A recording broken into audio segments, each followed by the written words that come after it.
It's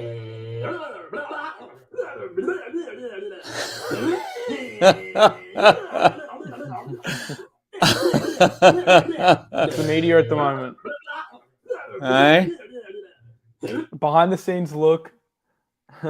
Talk about his next steps to fixing a problem he didn't create. That's the Fed this right is now. it. Yeah, this is the state of the current financial market. It's been a while since we've done one of these, Miles, but we're back. It has. So I don't know. It's been a few weeks. For all of you that have forgotten what we do here on a Sunday, it's Degen's Den. We Degen. Welcome. We do some live trading. We're going to do a live trading comp. We're going to be interacting with the community. So taking your suggestions on certain altcoins that you want us to review, you want us to research, and we're going to do that live. It's going to be fun. It's going to be a lot of fun, man. We're going to just have a hangout session here, have some red wine. Yeah, we're back. We saw Raul Powell got a bloody taste of what we were trying to do, and we realized he copied us in his little AMA with his bloody wine. So Miles and I had a bit of a chat out the back, and we decided that that's just not good enough. Raul can't copy us. We're the ones who started it. So let's bring it back, baby. Let's bring it back. Let's get straight into it. I mean, do we have an intro for the Degens then? I don't think we do, man. We do. We do? We do. Oh, yeah.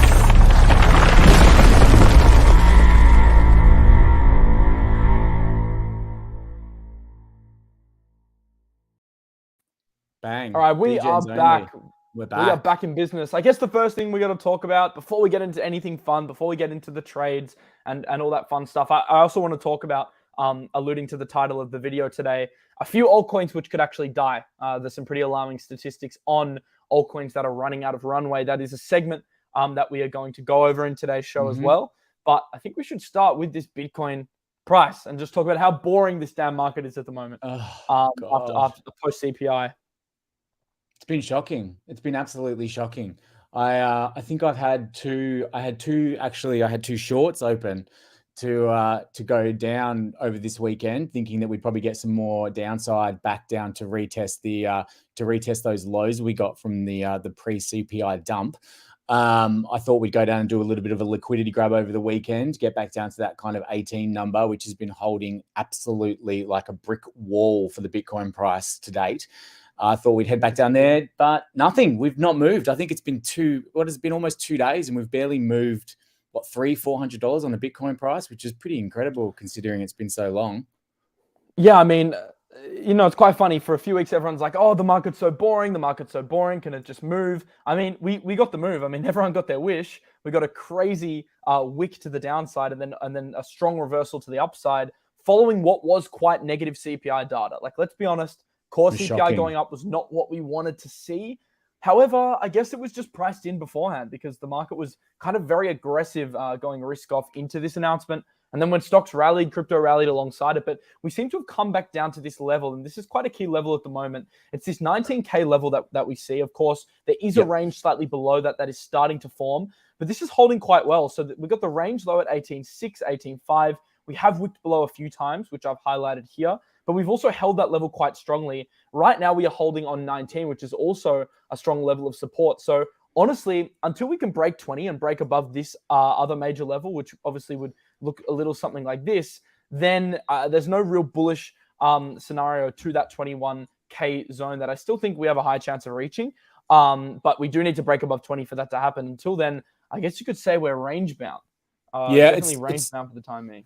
It's 20,000, is it? It's pretty much bang on 20,450, right? So we seem to be stuck right at that number in between there and going down to this, 18.3. So there's huge amounts of liquidity, obviously still down open in this 18.3 area. There's order blocks for days and days and days and days and days. And every time we get back in there, we just snap back up. And that's what's driving that upwards momentum that we're getting. We're just touching it, boom, straight back out, and then getting back up the top.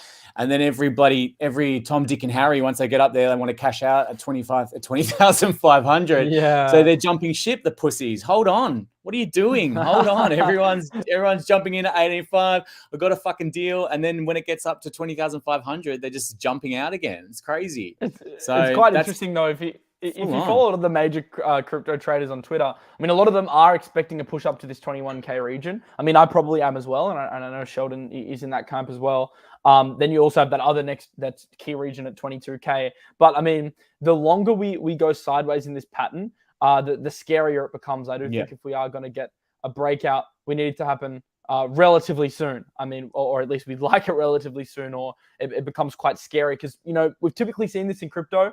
The more you touch a critical zone, the higher likelihood it has of breaking. So I do want to see at least an attempt to reclaim 20K within the next few days. That's really what the bulls want to see. Otherwise, further downside is definitely a likelihood. But for also, some reason, I just want to quickly touch on why this chart's such a mess as well, by the way. Because it looks like absolute dog's balls right now, this chart. So everyone's probably looking at it going, WTF is going on with that bloody chart, Mr. Tricky. And the reason is because what I'm going to do in the background today is I'm going to run a live 1 minute scalping strategy as we go through the duration of the show. This is fun. So what I'm going to do is I've got this strategy set up, ready to go. It looks like absolute shit on the chart, but we've got a bunch of indicators set up, which I'll talk through as we go out through the duration of the show. But we got the red wine going. Yeah, what's up, chaos? We got the red wine going. We've got this crazy looking chart with these crazy indicators, and we'll talk about that as we go through. But it does look like shit, but we're going to see if it works over an hour or maybe 2 hours, depending on how long we want to talk shit for tonight. Yes, it's good to be back, Mr. Grim37. It is good to be back. We've missed out on these Sunday sessions. It's been hard getting here on a Sunday night for both of us. We've both been pretty hectic. So this is going to be happening in the background. Oh, totally. I think it's definitely worth it. I mean, really what I want to do, and the aim of this show is to obviously entertain, but then also, you know, to be able to provide you guys value on a weekend, because there's not a lot of good crypto content on a weekend, and anything we can do to make your Sunday more entertaining, you know, we aim to do. I think in the future, we want to do a lot of cool stuff with the giveaways. I want this show to be the giveaway hub, essentially.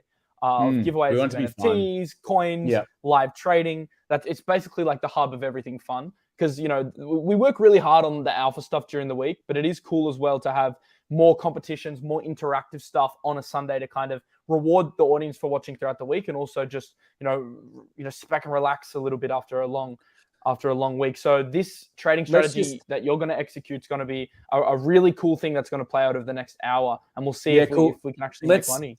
And let's get a kind of consensus. What does everyone want me to trade? I want to pick one token or one coin, and I don't really want to do Bitcoin because it's moving like a piece of shit. Chuck some comments in the chats and let me know what token you want me to trade. Whatever we get the most comments from, I'll do that token over the next couple of hours. And I'm literally just going to trade that. Sushi's probably a good call because it is moving a lot. So that's not a bad idea. Phantom, Glamour, Quant. Yeah, QNT's moving heaps as well. Oh, wow. We got to talk about Quant later in today's show. Yeah, I think we have should. to talk about Quant. There's a lot happening. XRP short. It's funny this someone put in XRP short because I had an XRP short on before, but I closed it before the show in about 2% profit because it hasn't moved in 2 days. Phantom, Sol, Dot, Render, Stellar, Link. Come on, can we get? I'm seeing a lot of QNTs in here. But can I trade? Yeah. I can't. Can you trade? You can't trade QNT on ByBit though, right? I don't think so. You can have a look. No, I can't do QNT on ByBit. Sorry. ADA, Dot, Momentum, Easy. Do you want to explain to the people exactly what this strategy is, to kind of tell people what you'll be how you're going to be executing this? So basically, you can see. Let's use. What are we getting the most of? Let's just pick something. Let's jump on it. Also, if you just zoom in a little bit, that would be good because the chart looks a tiny bit small on the viewer end, I think. This way. How's that? One more? Yeah, as much as you can. It's a bit better. I think your candles are kind of weird because they're no, it's all set up like that. Okay. So basically we're using, I'll just quickly pop this down so we can talk about. So we're using a bull trading 1 minute strategy finder, the ATR, and then the ADX for DI. So the strategy here is going to be when we're green, we're longing on this line, and when we're red, we're shorting. Okay, so that's the basis of the strategy. Then what we need is the red bar, the bars underneath the red line to turn red. So this would be our first red. That gives our first signal for an entry. And then our second signal would be that the green is under the red on the ADX. So this would have been basically just an entry. And we put our stop loss at the reverse stop loss finder, which is what this indicator is called on the way through. So we would have entered a short here, for instance. Let's just do this. We would have entered a short there. We would have done a 1 to 1.5 risk to reward ratio, which would have been this with our stop loss set at the finder, which would have been there at the time of entry, and we would have won this trade if we had have got into it. So that would have been, we would have been successful on this trade. So that's the strategy on the 1 minute. Now it's a full-on dirty Degen day scalping strategy. I've seen people talking about it before, and they reckon they've backtested it with a 72% win rate, and people turning their account up 50 to 60% in a day. So a 50% increase on an account. So we've got $100 in this account to use for the duration of this show. So I don't think we'll get quite 60%, but we're going to be getting in and I'm going to be getting in and out the whole time.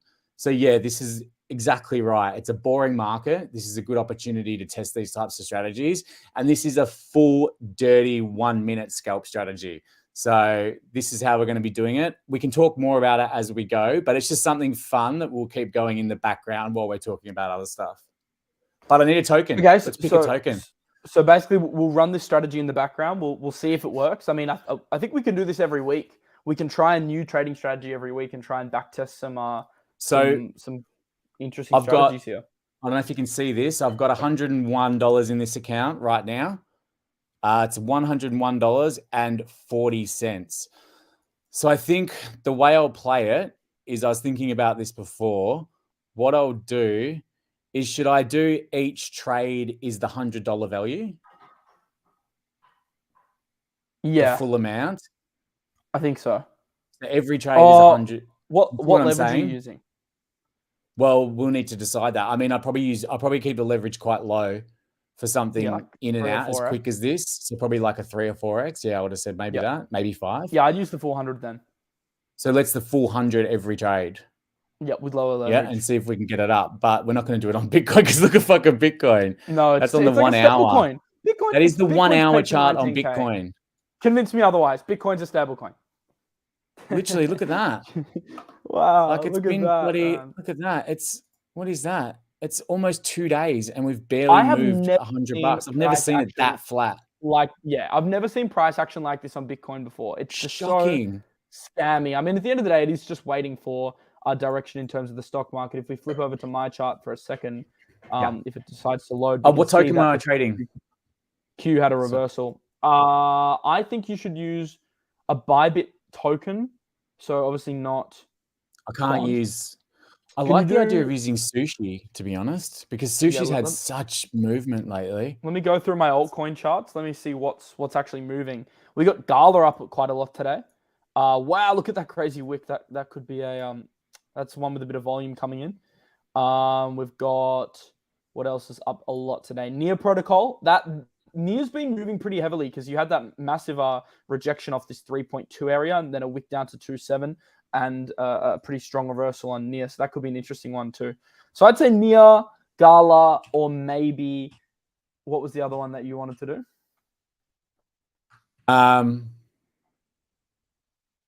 Sorry, I'm just fixing this up while we're going. I saw Sushi. There's a few Sushi options. was good. Or Sushi. There's a few options. So Sushi I reckon either one of them. So I will zone in and out while I'm running this because I want to focus on it to make sure I'm getting it right as we're going. So I'm being asked, have I seen Moonbeam today? Moonbeam is a project that I really like. Look, it's EVM compatible. It's on DOT. I'm a big fan of the Polkadot ecosystem, which is a funny thing to probably hear me say because for some reason a lot of creators aren't. And I don't know, I even think Rand to some extent has been skeptical on DOT in the past. Look, DOT's tech isn't as sexy as Atom's. It's not the best stack when it comes to interoperability, but it does do a much better job of accruing value, in my opinion, in terms of its tokenomics. I do like its tokenomics. I think the clear flaw with DOT is the fact that you need to lock up so many tokens if you are a parachain competing in the auctions, and that is a major turnoff because it kind of affects projects. DOT's ability to onboard certain types of developers maybe with less capital, and it in many cases makes sense for them to develop elsewhere. But as an ecosystem, I just feel like Polkadot hasn't really had its time to shine yet, and it may never shine. There's no guarantees in crypto, but it's definitely one for mine that at some point will experience some hype. And as we can see here, Moonbeam is absolutely ripping today. It's up 16%, which is some nice relief for Moonbeam holders because it has been a Wow. tough last few weeks. But on the 2 weekly now, we're at 2 weekly highs. In fact, we are approaching monthly highs as well at that 52-cent mark. So Jeez, it Moonbeam holders pumped, are didn't feeling a it? little bit better. And I wonder why that's the case because I haven't actually, Yeah, I've seen full a couple. disclosure, Another thing I I've been noticed away pump this weekend. today as well was Arweave. And now it's funny because Arweave pumped, Moonbeam is obviously pumped, Quant has been going off, QNT has Quant's been going nuts. through the roof. And My I don't. feed is feeling Quant. Should we do I'll a deep actually dive show in you Quant that. today? Because I don't know fuck all about it. Like it's one Yeah, of those things for some I reason I've never literally looked did this into tweet it. today. I said, seeing a lot of Quant shilling on my feed. I remember taking a look at it a few months ago, but didn't research it extensively. Taking a deeper look now, so this is something I was doing earlier today. I said, what do you think of the project? And all the comments loved it. Like, look at the replies. Everyone's bullish. Yeah. Yeah. Unbelievable you haven't mentioned it sooner. Apparently, Ran has a huge bag. I wasn't aware of that. We don't talk about Quant that much for some reason. Yeah, a lot of people really like it. People think don't FOMO now. Plenty of opportunities to get in. I do have a take on this. I'll give you a quick take. And it was one that I did reply. Is this Quant? It was, On Quant still? yeah. It was basically... Okay. While you're looking at that, can I just jump in? I think I'm going to do Gala. Okay. I feel like, just if you chuck my chart back up again quickly, I'm just having a look through a couple of the suggestions. And on the 1 minute chart right now, I'm seeing Gala is getting these nice, it's actually moving up and down. There's a flow to it, which there's not really happening in a lot of other tokens right now. So I think what I'm going to do is I'm going to start doing Gala as our 1 minute scalping strat. And I feel like it's almost time to kick it off. Do you reckon Gala? Are we cool with Gala, everyone? Or is it like just... I think Gala's good. Gala and Neil were my top two. Yeah? Okay. Gala and Neil were my top two. What I was going to say on Quant just quickly was, look, Yeah, it has pumped quite heavily. So I haven't done my full due diligence on Quant. So right now I'm currently in the research process. I won't talk about a project until I've researched it. So I am still doing my due diligence. So I can't give you a comprehensive take. What I will say is that their partnerships are very impressive. What I will say is that their tokenomics are very impressive. Use case wise, though, there is a gray area that I do need to do a bit more research on. And that doesn't involve just watching YouTube videos. That is also means speaking to some of the team members, getting a feel for the community. That's something I'm going to be doing over the next few days. So hopefully this week I can do a Quant deep dive for you guys because I know it's popular and I know you guys want my opinion on it, or at least I'd like to do some more research on it. But the thing in terms with the price is that it is pumping quite heavily in a bear market, which means that it has relative strength, which is a bullish thing. But the other thing is you are buying at a slightly inflated price because everyone's shilling it. And if we've learned any lessons from the last bull market, it's that when everyone starts to shill a project, it's probably a sign that things are getting a little overheated. So something like a Quant, we can do our research now. All right, if the due diligence checks out and we go, okay, great, this is a project we want to accumulate for next cycle, then it becomes a matter of when do we accumulate? And I don't think the answer is now. So let's hypothetically say that I love Quant after I conduct my research. I would be tempted to wait for a pullback because even though it feels like a pullback will never come, what we have learned is that they always come. Whenever you think a project won't come down, it always comes down. In fact, I don't think there's a single scenario where it hasn't. Maybe if you're talking about 2019, 2020, then yeah. But over the past 2 years, everything's eventually come back down. And especially in the bear market, when you get these hype waves like GMX, things always kind of seem to cool off. So the Quant hype's real. I will do my research on it this week. I think you guys should as well. Chaos said, I'd be hugely grateful if you could tell us how much supply is left and if the 10 wallets really do hold the majority of Quants. Thanks, guys. I'll look at this in the background while Tricky's doing his trade. It also might be something I touch on in next show as well when I do my Quant deep dive, because I will do a deep dive on that this week. So yeah, cool. Frax has been on a move today. I'm gonna look at that as well. Frax, there's been a few. I find it strange that the market has been very, very flat, and not necessarily strange, but just it's interesting to okay, so here we go, reversal time. This is maybe what I was looking for. It's interesting how the market can sit so flat, but then at the same time you've got these tokens. Like I noticed Arweave as well this morning, and the main reason I noticed Arweave was because I put a short on Arweave and got stopped out this morning, or was it yesterday? Either or. the movement of it was huge in the opposite direction to the way everything else was moving. So, I mean, obviously there's still money flowing around and it's moving from coin to coin for various different reasons. And I mean, it's interesting to try and keep track of what that is and why. And at this point, I haven't looked into it because I've been too busy trying to do everything else at the moment. But it is just definitely something to keep an eye on, I reckon. Here we go. Now I'm looking at this now. As far as this is concerned, okay, there we go. So there is we are met right now. So let's do it. So 100% market, open short, confirm. So can you tell everyone run us through why you're opening a short? And I'm opening a short because all of our indicators are met. So we're trending red. We have a red bar. We have the green ATR signal underneath the red. So that is our short signal. We're going to put a stop loss at 0.377. So it's pretty close.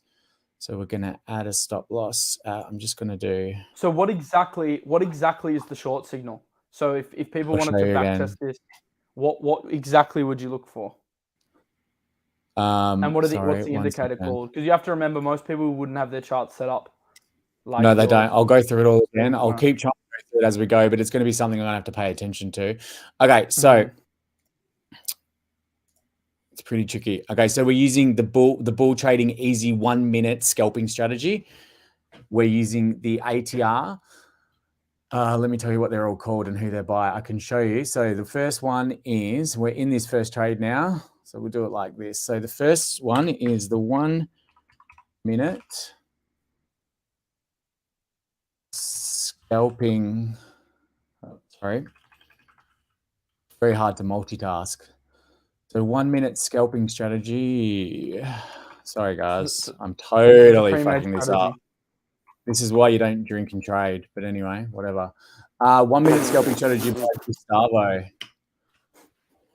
SC. So it's this one here. So it's the bull trading 1 minute easy scalping strategy. So that's our first indicator. So let's just jump down here a second. We're up. Oh, we're up. Here we go. We're up. Then our second is the ATR stop finder. So the ATR stop finder is we need to have been stopped. We're going to get stopped out here. Bang, we're stopped out. Okay, so there's our first scalp is now. Are we out? I don't think you are yet. No, it's not. It's teetering right on the edge. Look out. Look out. So the ATR stop finder is we're using that to place our stop losses. So basically where this red line is, or green line if we're going long, that's where we're putting our stop. So the 1 minute scalping strategy is our signal indicator, which is the bull trading 1 minute scalping strategy that I showed you before, which is our indicator to get into the position. So that would be the candle turning red or green based on where we are. In this case, I went short when it turned red. But the second signal you need to have on the ADX and DI indicator down the bottom, you need to have this green one underneath the red if you're going short, or vice versa if you're going long. So yeah, we'll see how we go. And that's the basic strategy. I also just want to tell people in the comments that we're just trying fun strategies. We're not saying this strategy works. Yeah, you don't necessarily do this. Yeah. The point of this show is to try new things, try new strategies, and just have fun at the same time. It's not necessarily to, like, if we were doing proper trading setups, we wouldn't be trading like this.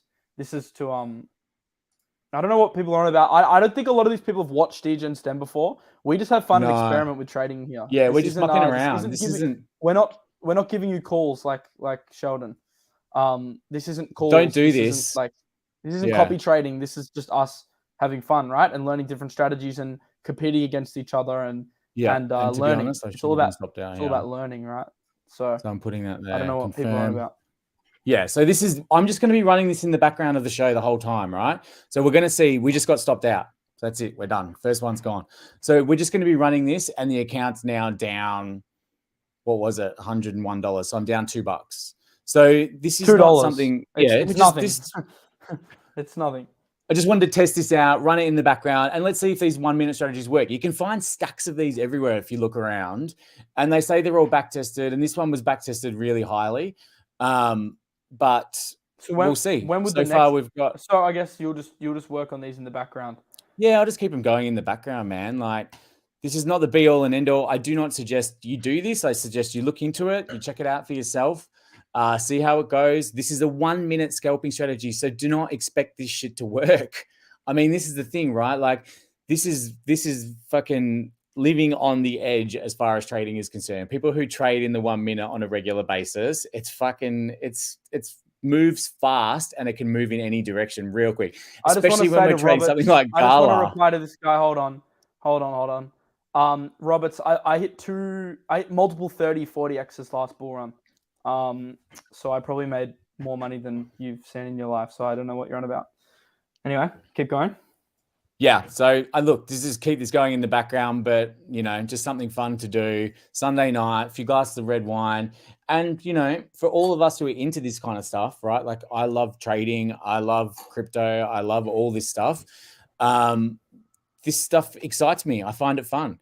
So, I want to do this for fun, and why not do it with some other people and some crew, and let's all have a laugh and see if it actually works. I mean, let's face it, I'm testing this shit out now for you guys. And if it works and I can turn this account and we can make some money off this account over the next couple of hours, fucking sick. We can all give it a try, and maybe it'll work for everyone else. Maybe it won't, maybe it will. Not financial advice, la, la, la, la, la, la, la. But let's try and see what happens. So right now, this thing's fucking topsy-turvy, right? This is not giving us a clean signal whether to long Melissa's or short. saying can't wait to shop at Prada. Sorry? Because of your posts on Instagram. Shop at Prada. Because of your Insta posts. I bought some Prada shoes, a Dior bag and stuff yesterday. Yeah. And I think that's what people are. Oh, I wanted to show you on Insta, but it won't let me log in right now. So Bringer Estate for those who are asking. Yeah, fair enough. My Instagram's in the description if you want to check it out. Mitch just said, why not paper trade it though? And that's fair enough. That is fair enough. But also, would it be as fun if we were just paper trading it? If it's not real, what are the odds? What are the stakes? Where's the level of risk involved? Kind of takes away the fun, right? I feel like, you know what? I have an alternate opinion on this. I feel like you need to spend money to learn how to make money. So like when I first started in crypto, risk. I had to take massive losses to learn huge lessons. And I don't think if I had learned those lessons, I'd be in the same position I am today. So I certainly believe in putting your money where your mouth is, even when you're testing things. Yeah, I agree. And I've been testing a bunch of different strategies lately to try and figure out which ones work short-term, long-term. And, bottom line, when you're testing any of these types of strategies, and the hardest thing to do is stick to the fucking strategy, for one. And that's where people fuck up, is they don't realize that with any of these types of strategies, nothing is going to net you, not even fucking, you'd be lucky if you get 70-30. Honestly, in the win ratio with any type of strategy at all, any type of trading strategy whatsoever. The strategy is never going to net you 70-30 or whatever. You're pretty much going to be, if you get a strategy that nets you 55% win rate to 45% loss rate, and you're using correct risk management, then you're going to make money. And that's what people don't understand. And it's all about the risk management, and it's all about the way you structure your trades within that strategy. And then the hardest part about it that no one fucking gets, and that everyone always gives up on, and it fucks everyone over, and I can't tell you this enough, is changing your strategy. Because you hit a losing streak, right? And you're going to hit a losing streak in any of these types of strategies. And when you get 4 or 5 losses in a row, all of a sudden the jitters kick in, the nerves kick in. You start thinking to yourself, fuck, is this the right thing to do? This is not working. And then you change the strategy, and then you change it, and then that fucks everything up. And at that point on, the strategy's lost, and you just start losing more money. And that's where people go wrong. So with these types of things, you've got to get the strategy, set the strategy, and then the hardest part is sticking to the strategy, even when you're on a losing streak. Because if you've got a 55% win rate on something that you've tested, then you will hit losing streaks, but you will come back up over time, and you'll do this. Your portfolio will go up, it'll pull back, it'll go up, it'll pull back, it'll go up, it'll pull back, and it'll follow that same kind of upward trend momentum as what you see in a chart, right? And you got to think about your portfolio like a chart more so than I'm just going to put trades on and make money all the time, because that's just not going to fucking happen. That's it. The hardest part is keeping track.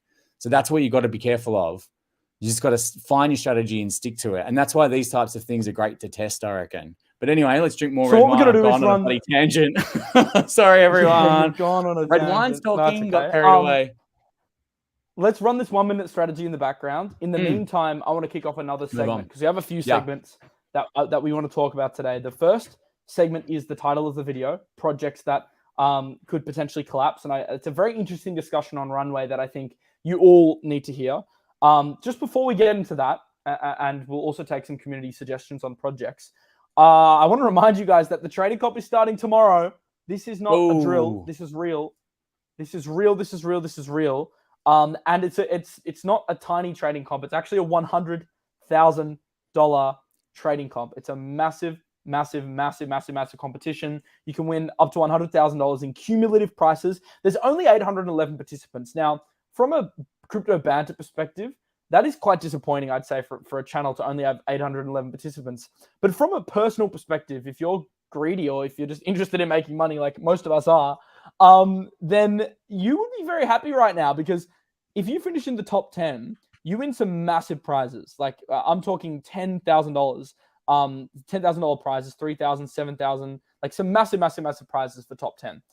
And there's only 811 participants. So you could hit one lucky trade and make the top 10. So look, if you're interested in trading and getting involved in this trading comp, it's only $250 to get started. So it's not a huge amount of money. Of course, that is a lot to some people, don't get me wrong, but it's $250 and you can potentially win $10,000 if you finish first place. And there's also $50,000 on BitGet that we're giving away. So that's starting tomorrow. So it's going to be a lot of fun. We're going to do some live trading on the show. I'm sure Sheldon will be doing live trading as well. And I think we're all very keen as hosts to see who can actually finish on top here, because last time I think we learned a lot of lessons. It was super interesting. I think I sat in the top 40 for a few days there, and then at the end I tried to make some aggressive moves to finish top 10, and I got wrecked. And it was a super interesting learning curve. So I'm pretty excited to implement some of the stuff we learned from last comp into this comp. So if you do want to sign up, it's pretty simple. All you need to do is scroll down to, you can either do it on ByBit or BitGet. It depends. Honestly, if you wanted to do it on both, then you could win 50% more prizes. So if you want to sign up for both, there's a link to a ByBit account in the description and a BitGet account in the description. Sign up for these accounts, deposit $250 into each account or one account, depending on what exchange you prefer trading on, and then click the registration link. So after you've signed up for an account here, then you sign up for the registration link, and then you're registered to take part in the comp, and it will track your trades and tell you where you're actually ranked.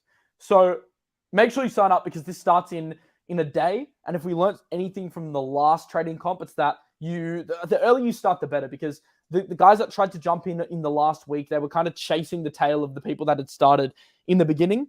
And I feel like it's more advantageous to start early. So if you're going to get involved, I'd get involved tomorrow when it starts. So make sure you've got your account set up. It's going to be it's going to be a lot of fun. I'm very excited for this.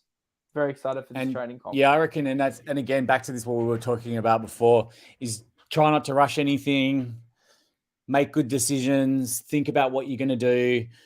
Don't try and FOMO into anything. Just use some basic techniques. Just get yourself sorted, get yourself a tactic, and then just try and stick to it and see it through and see how you go over the duration, because that could make all the difference, I reckon, in the long run. This is an interesting discussion. And I do want to go to this next segment, but I think this is an interesting topic. You said TA doesn't really work well with the current macro situation.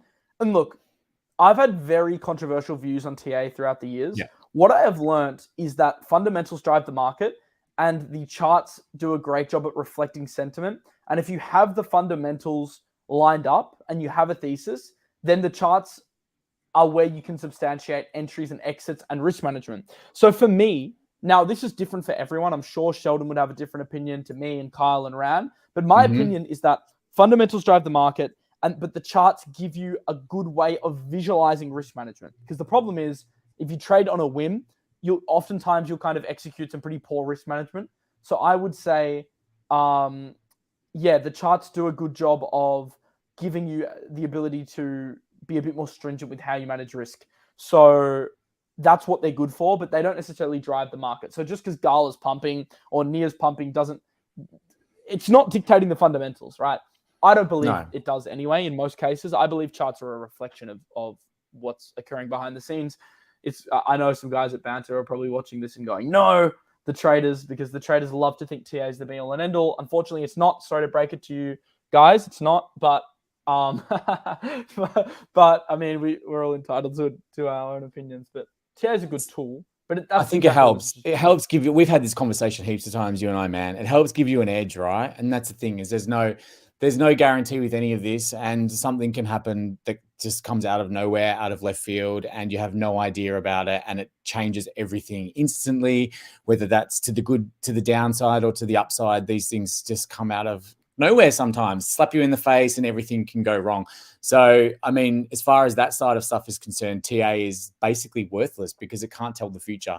But what it does do is it gives you an edge. And it gives you just that. If you can just get that slight bit of an edge on a 50-50 flip, and you can play that edge out, then technically you should be able to win off it. So that's the theory behind it. I don't agree, Mohammed. I don't agree. So there are cases where the charts will reflect news if there's insider trading. And you're right, Mohammed, to the extent that insider trading is prominent, and a lot of whales will insider trade based on big news, and a lot of people will speculate on big news, right? And we kind of get an insight into what data's coming out before it comes out, like CPI. And that's where you get those chart movements. But that only really revolves around events where there's insider trading. I would say for the most part, where there's not insider trading, the market will move on news. And that's what we've seen. Of course, buy the rumor, sell the news is a thing where the news is in the open. But if there's no news in the open, the chart will react to that news. And I think people, I don't know, they might get that a little bit confused sometimes. So, you're not wrong or right. I think you're wrong, but everyone's entitled to their own opinion on that.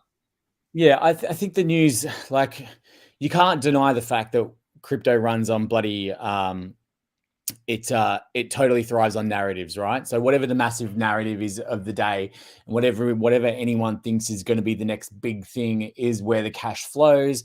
And crypto is like this kind of circulating money, right? It moves from one place to another, and it stays a lot of the time, obviously it comes in and out, but a lot of the time it moves, and it moves based on where the narratives are. And there's no TA that's going to change that narrative, right? There's just nothing. It's just never going to work that way. But I guess when you're trading these charts, what you are using is you're just trying to get yourself an edge. And that's all you need, is just a little bit of an edge sometimes. And that can be enough to get you up. And if you're smart with the way you do it, and you don't trade on the 1 minute chart like I'm doing right now, because it's not a good idea. And this probably won't work. What I'm doing right now, it probably won't work, and we'll run the show and we'll see where this goes. And right now I'm in the second trade, and it looks like I'm about to get stopped out again. And so that'll be my second loss in a row. Bang, just got stopped out. Boom, there we go. That's 2 stop losses in a row. So now I am down, update. I am down from $101 to $98.60. And so far. So you've lost $4. So who cares? Yeah, but it's not the point. I've lost, that's 4%, right? So if we look at it on $100 basis, sure. I've lost 4% of my trading account. So let's use this as an example for everyone to kind of look at how risk management works as well. So we've made 2 trades now, and I've lost 4% of my total account, right? So this is a holistic way of looking at it from a trading point of view. And if you're actually trading with your full account, if that was $1,000, then it could have been more. It could have been, then that $4 would have been $40, for instance. And then this is the way you structure risk management, because it's a percentage based on your total amount of the account. And so hopefully what will happen over time is if you keep doing the same amount every time with the same amount of risk management, then technically over time, if you've got an edge, your account should be up. But do you have an edge? That's the question, isn't it? I agree. Miles? Do you have an edge or not? That also goes, I mean, the Oh, edge, be going for my first edge, by long the here, way, everyone. Could be going for my first also, long. Would you say the strategy is not boy. working, or just the indicators were misread? No, I don't think the strategy is not working at the moment. I've just got 2 stop outs so far. This is the To be thing, honest, right? This is I where wanted the everyone fucks strategy. up, though. This is where everyone fucks up because, yeah, sorry for the long pause there, is because I've got 2 wrong, right? Or I've not even wrong. I've been stopped out twice. If I change the strategy now, I've got no chance of knowing if the strategy is going to work because I've only done 2 trades. How can you base a technical thesis or even a mathematical equation or anything off 2 points of a sample? Like, you just can't do that. Yeah, I realize the stop losses are tight, but that's the strategy, right? That's the point. This is what the What strategy he's is. doing. Look, honestly, I didn't want this trading strategy to become the show. This wasn't the show. This was something we were just going to run in the background for fun. Yeah, sorry, it He's has just gone. testing. He's testing a community strategy that was given to him that has back tested to 70% success. Now, whether that happens on the show, we don't know, but we're just testing it like in the background. That's it. That's all we're doing. And we are going to talk about this. I know a lot of people are saying, talking about the thumbnail. We are going to get into that. I think that's a good call. Let's move on to that. I reckon that's a really good call. Let's go yarn into about that that segment. stuff. So, yeah. Okay, so there was some interesting data released last week from Blockworks, and the data was that 12,000 projects have already ceased trading, meaning 12,000 projects that were listed have now been delisted. Yeah. Now, usually when a project's delisted, it's because it doesn't fit an exchange's criteria. So if a project's delisted, you can usually assume that it is practically a dead project in the way of liquidity, in the way of legitimacy, credibility. They'll typically delist a project if it doesn't fit what we would call a credible crypto project. And 12,000 projects have already ceased trading. For some perspective, there is roughly 100,000 crypto projects. Now, there is more if you take the DEX tools, Dodgy, Ethereum, Etherscan, BSC-Scan, DeFi project contract addresses, but I'm talking about ones that we can actually access on, like, let's say, a CoinGecko. So 12,000 projects is quite a lot. And what we are now seeing, and I think what really happened with Luna, was that kicked off the first wave of projects that were starting to falter off the back of iffy market conditions. So we saw a massive wave of projects cease trading and essentially go to zero or bleed to death off the back of Luna, because that was the first major liquidation event. But I think that was the first event. I think this is the second event happening right now. And this is why we made the title what the title is. Because right now we are at a very critical moment. And it's the second event. And the second event is very different from the first event, which was Luna. Because Luna crashed in a week. Luna crashed in a very short period of time. And a lot of people lost a lot of money very quickly. And the liquidations happened 3AC, Voyager, Celsius, very quickly.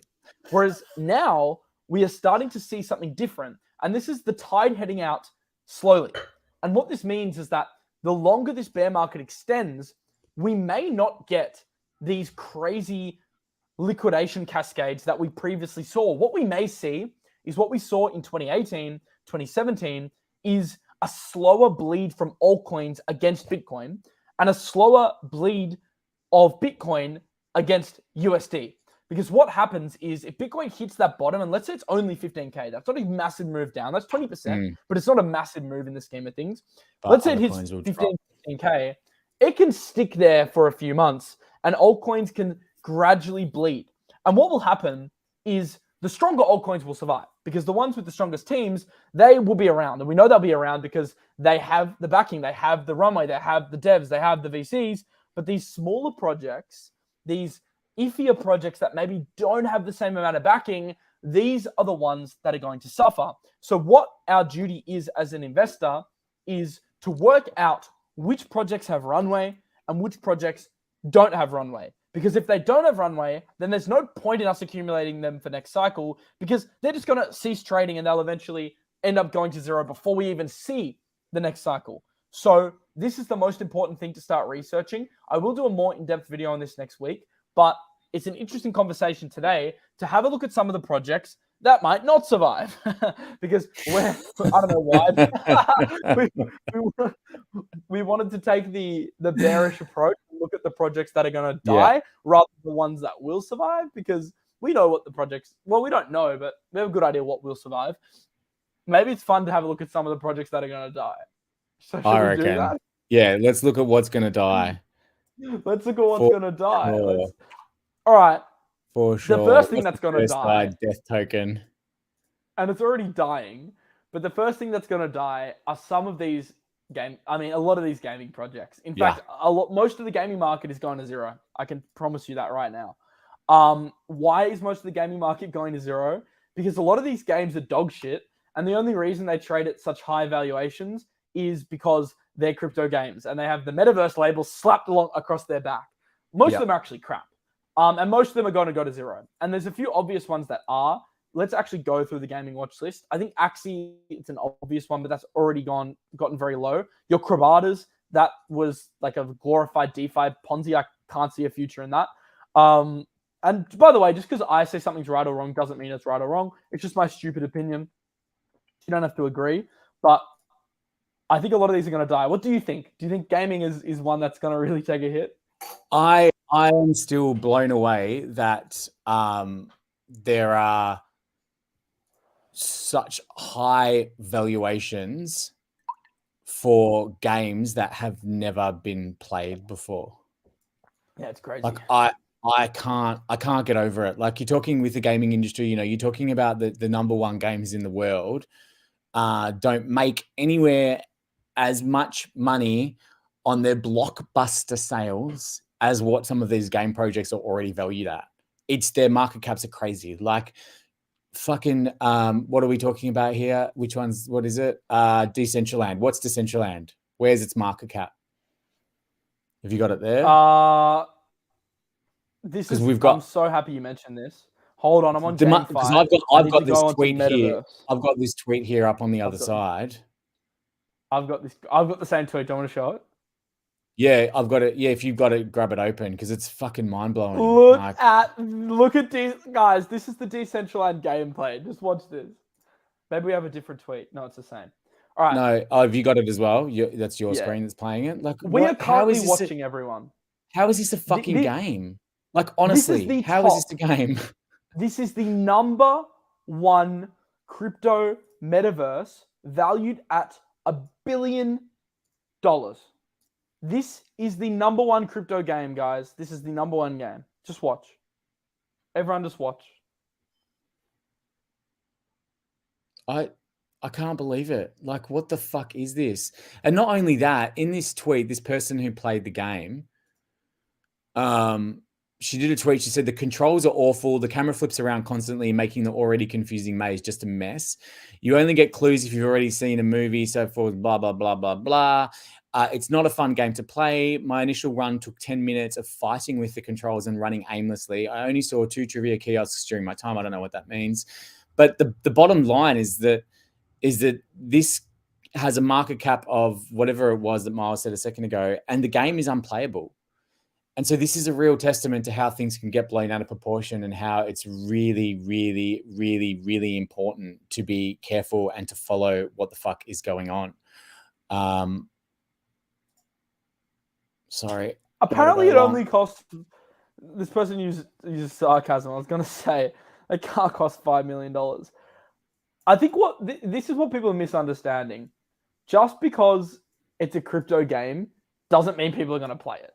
And no, in fact, a crypto gaming is so far off that AAA game. I don't think we're going to see it for a few years, but there are a few games genuinely which are exhibiting a lot more promise in terms of games that are playable. Did you got this one? You got my screen up? Yeah. Yeah, I got it here. Check this fucking shit out. This is an example of that. Check this shit out. Now, this game already has a market cap of $35 million, right? And their token has got a market cap of $35 million. Their token is called Axifo or something like that. It's not Phantom Galaxies. It's Axifo, I think. Oh, no, there's their token there. Their token's called Astafara. It's got a $35 million market cap already, which I think is high. But at least look at the caliber of this fucking game, right? Like, that is a real game that people want to play. It looks awesome. It looks fun. And I would play this and it would be sick, right? And Illuvium looks great, like a big time. Like a lot of these games is a are real fantastic, game. Man. that has a low market cap, which I still think is actually high, but at least it's got the potential to maybe do something that's real as far as revenue is concerned in a gaming sense, and in using the Web3 narrative to its advantage, and perhaps paying people to play a fucking game that's fun to play. Tricky. Right? Read the comments. What's that? Who is the annoying guy wearing a cap? Let Miles talk. For fuck's sake. Thanks, Nepalese Noir. Thanks very much. Thank you. Okay, fine. I won't talk then. Lucky I've got a thick skin. That's for sure. Lucky I have a thick skin. Okay, Miles, go on. Take it away, babe. I have to stream it. I have to stream every single day. Never apologize. Never apologize. Thanks, bro. Just be careful, because saying those types of things can hurt people's feelings. You're lucky I'm not one of those people, though. Yeah, this guy's a drop kick. Everyone just hate on him. Everyone hates me now. 37.67. Sorry, I'm just putting this stop loss in on the other side. Get rid of Melbourne Hesh vlog with the cap. Sorry. Is everyone just going to town on me now? Sorry, I don't know why I'm laughing. Where is it? Sorry, I feel bad. Go sit in the corner. Thanks, Theodore. Thanks. Oh, someone says they love the show. There's some nice guys as well. Thanks, guys. If you shout out for me. No, don't. You are hilarious. Well. Okay, cool. Thank you very much. For every hater, there's a lover. Thank you very much, lovers. Thank you very much. So back on the Decentraland. So back on the Decentraland, yes. Are you guys drunk talking about GameFi? That's exactly what we are. Yes, that's exactly what we're doing. That's what this Sunday show's about. That's what annoyed me earlier. Like, everyone was getting confused, thinking this is like a trading show. Of course, we do trade on this show, but like, this is just about having fun and hanging out on a Sunday and talking about cool topics that we haven't talked about during the week. Exactly. Sorry, haters equals you've made it. 100%. Thank you. Look at my Twitter. My Twitter's full of haters. And I'm top 30 on Luna Crush. So there you go. Beautiful. Love that. The Moon has haters, and he was a billionaire. He's probably not anymore, but he was, I think, a billionaire. He was a billionaire. I think he's probably worth what, like 400 mil now? What would you say he's worth? 400? I've no idea. I've actually got no idea. I know he's doing very well for himself. Good old Carl. He seems like a really nice guy as well, I reckon, contrary, to what other people may or may not think about him. I think he seems like a nice dude. I don't know him, so because I'm an annoying dropkick apparently, so See, it's a different conversation, and I'm not talking about Car specifically here, by the way. I'm just talking in general. Being good, being a net positive or a net negative to the space versus being a good person are two different conversations. I think when people don't like someone, it might not be they don't like them as a person or they don't like what they stand for. They might just mean you're a net negative to the space. And that is a valid argument you can make about a lot of influencers, even if they are good people. And I'm not saying Carl's one of them. I'm just saying in general. That's the general way I kind of view it. And it's very hard to weigh out whether someone's a net positive or a net negative, because there's creators that have gotten people wrecked. Okay, baby, we're on. We're on. Here we go. We're back. We're in. Okay. Come on. Keep going. So all we need to do is get up to this. I'm down. I've had 3 losses in a row. So now we're trying to get up. This is nothing. Come on, we're playing this game. Come on, let's get into this. Let's go. Oh, fucking hell. Okay, back to Carl. Take it off. The false alarm, everyone. It was a false alarm. It's a false alarm. Let's see. This guy said it looks like you guys. Looks like you guys are drunk. I want to show you my night. Of course, I want to show you my night last night. Was it epic? My Instagram. Oh, my shopping's not on there though. Hold on, I'm gonna log in. I'm gonna show you my night last night when I can log in. My login code, I won't show it on screen because you guys will hack me and impersonate me. Here we go.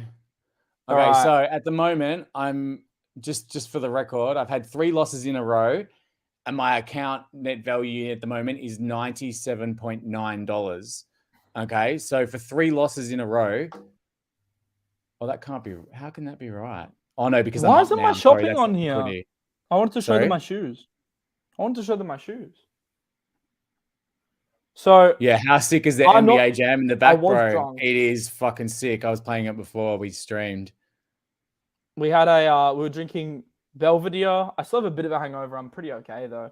This is hilarious. So look at this. Look at this girl. She lost her vape in the club, and Were she you was with her? literally like, she was tearing the club apart. For some reason, when people lose their vapes in 2022, Yeah, what's the deal with they go that? Yeah. insane. They're like drug addicts. She was flipping up couches. She had her phone torch out. She was like looking under the couch. She's like, "Oh, my vape." This went on for like 10 minutes. She was like looking for a vape. It was hilarious. It's like, That's crazy.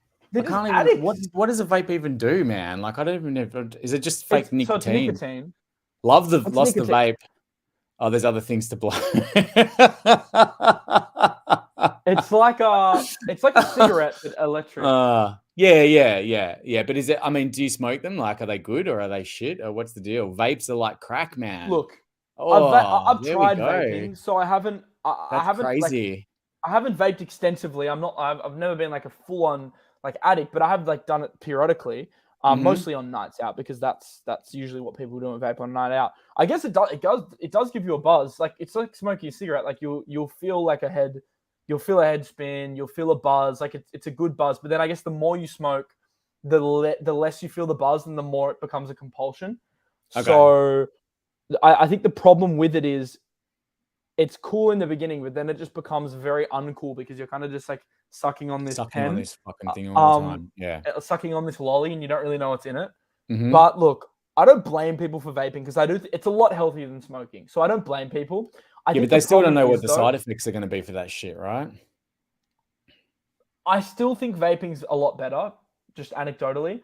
Although the nicotine content, as Treblig is pointing out, is insane. They're 5% nic, a lot of these, which is like, that's like 4 times more than a cigarette, basically. And you're getting that hit, so you get super addicted. So yeah, I know a lot of people in the comments probably vape because it's very popular these days.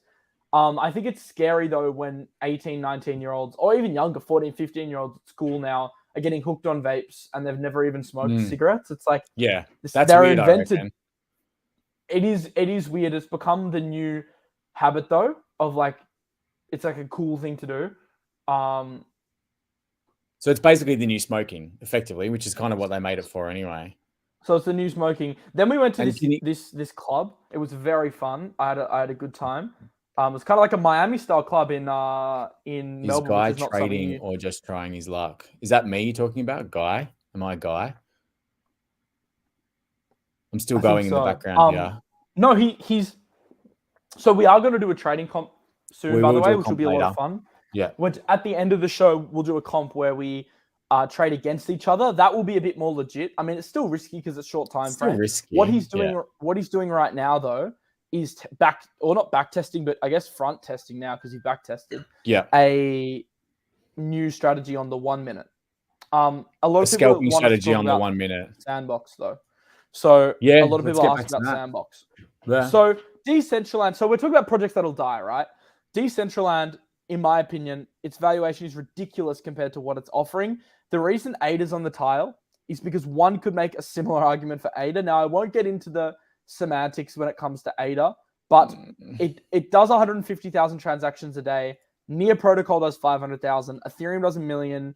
Sol does 2 million. And ADA's worth more than all of them, which apart from Ethereum, which is quite, I don't know. It's just like, do you want to bet on future tech or do you want to bet on users now?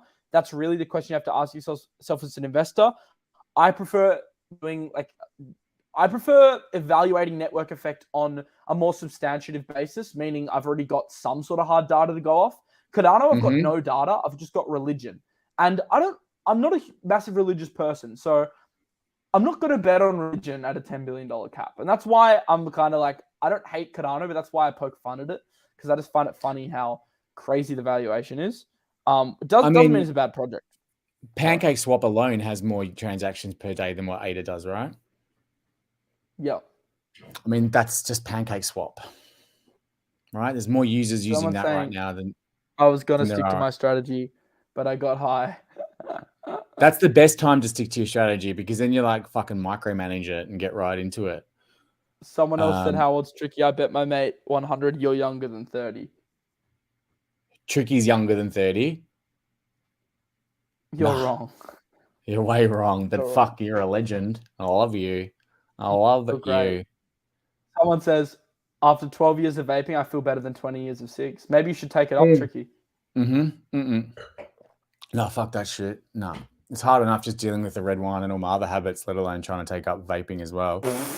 Let's give it a crack. I'll come around to yours next weekend with a nice 50 milligram okay. But I've got some fucking, let's put some fun stuff in it though, and just not vape it out, and we'll just make it more fun. And watch the NBA. You can't put fun stuff in a vape though, because if you not? put fun stuff in it, it'll break it, because it's like, you got to have it in the oil. Yeah. That's what I would have thought. Why can't you do that? Fucking hell. You were so ignorant saying that about ADA. Hold on. Hang on. I don't think you understand what I said. I like ADA's tech, bro. I think ADA's tech is fantastic. I just don't really understand why I would put ADA ahead of Solana and NIA and Polygon and other projects that are exhibiting more user growth and arguably better tech, because the reality is ADA doesn't have many dApps. Let's just go on to DeFi Llama. Let's be very objective here. Let's just look how many applications. I'm on dApp Radar now. Jump on. I'm on dApp Radar. Yeah, I'll show you. On the other side. Show yours. And I'm just zoom in a little bit. I'm on Cardano now. So they've just added Cardano. Why are ADA fans so religious? It's nuts. It's like you're worshipping Charles's. It's like the Charles Hoskinson cult. So the number one dApp at the moment that looks like on Cardano is JPEG Store. And what's that? It's got 14,000 users in the last 7 days. And then you're talking about, once we get outside of the top 5, you're talking about 300 users in 7 days, man, on these dApps. Like, that doesn't give me any confidence to invest money in these things if no one's fucking using them. Like, that's what it comes down to. You know what's funny? Someone said, I'm a firm believer in this, is that user activity is one of my most favorite metrics when looking at whether or not to invest in new companies or in new protocols. Every day, user activity. I agree. It's crucial. It's fucking crucial. Because if you've got people using it, no matter what, there's a possibility they can make money as long as people are using it. There's always a potential to convert users to cash flow, which creates runway, which ultimately means these companies can survive, right? Because that's what they are. They're companies, they're businesses. Users are the end goal. Everything is user-based. Why does crypto exist if not to gain users? That is the entire point of crypto. I mean, our project can't concede if it doesn't accrue users. So at the end of the day, if we can skip the middleman and cut out the early stages of getting users, which is development, funding, and tech, then yeah, if you have user growth, that's great. Of course, though, the caveat to that is that we are speculating on future user growth when looking at tech that can support users. So something like a Solana, it's not valued at 12 billion because it does 2 million transactions a day. That's pathetic. It's valued at 12 billion because in the future, we think the tech has the ability and the developers have the ability to create apps that can facilitate 100 million transactions a day. And that's why we value projects based on the future. And that is what people are doing for Cardano. So I can't fault the logic. I'm just saying I'd like to see a little bit more before I slap a $12 billion price tag there. And if we look at dApps, we can see that it's not even in, I mean, where is it? It's ranked 31. It's got 12 dApps. It's got 66 million in TVL. I've barely heard of Canto and Hecko, and they're ahead. dApp Radar on Cardano has 26 dApps listed. But the last few, so these ones here, look, there's no users, no value, no volume. And you're talking about anything down below. Look, I mean, anything below the 20th. Guys, we are talking about Sandbox. Users. We've got time. This is a long show. This is not a rush. Yeah. We're just here. We're not in a rush. Yeah. So I'm going back. We're not in a rush. Okay, so here's my I also just want update. to My remind. update so far on this Yeah, give trading us. strategy. I've been stopped out 3 times. And on this one, I got stopped out also, but at a break even. So this is how I'm marking the trades. So my account balance currently has gone from $100 or 100, and it was 101. So let's play it as 101 to 96.66666, aka the fucking devil's number. How did that happen? Anyway, this is the strategy, and we're going to keep pushing. So sorry. So back to this. No, I was just going to remind people, if you're new to the show, firstly, subscribe and smash the like button.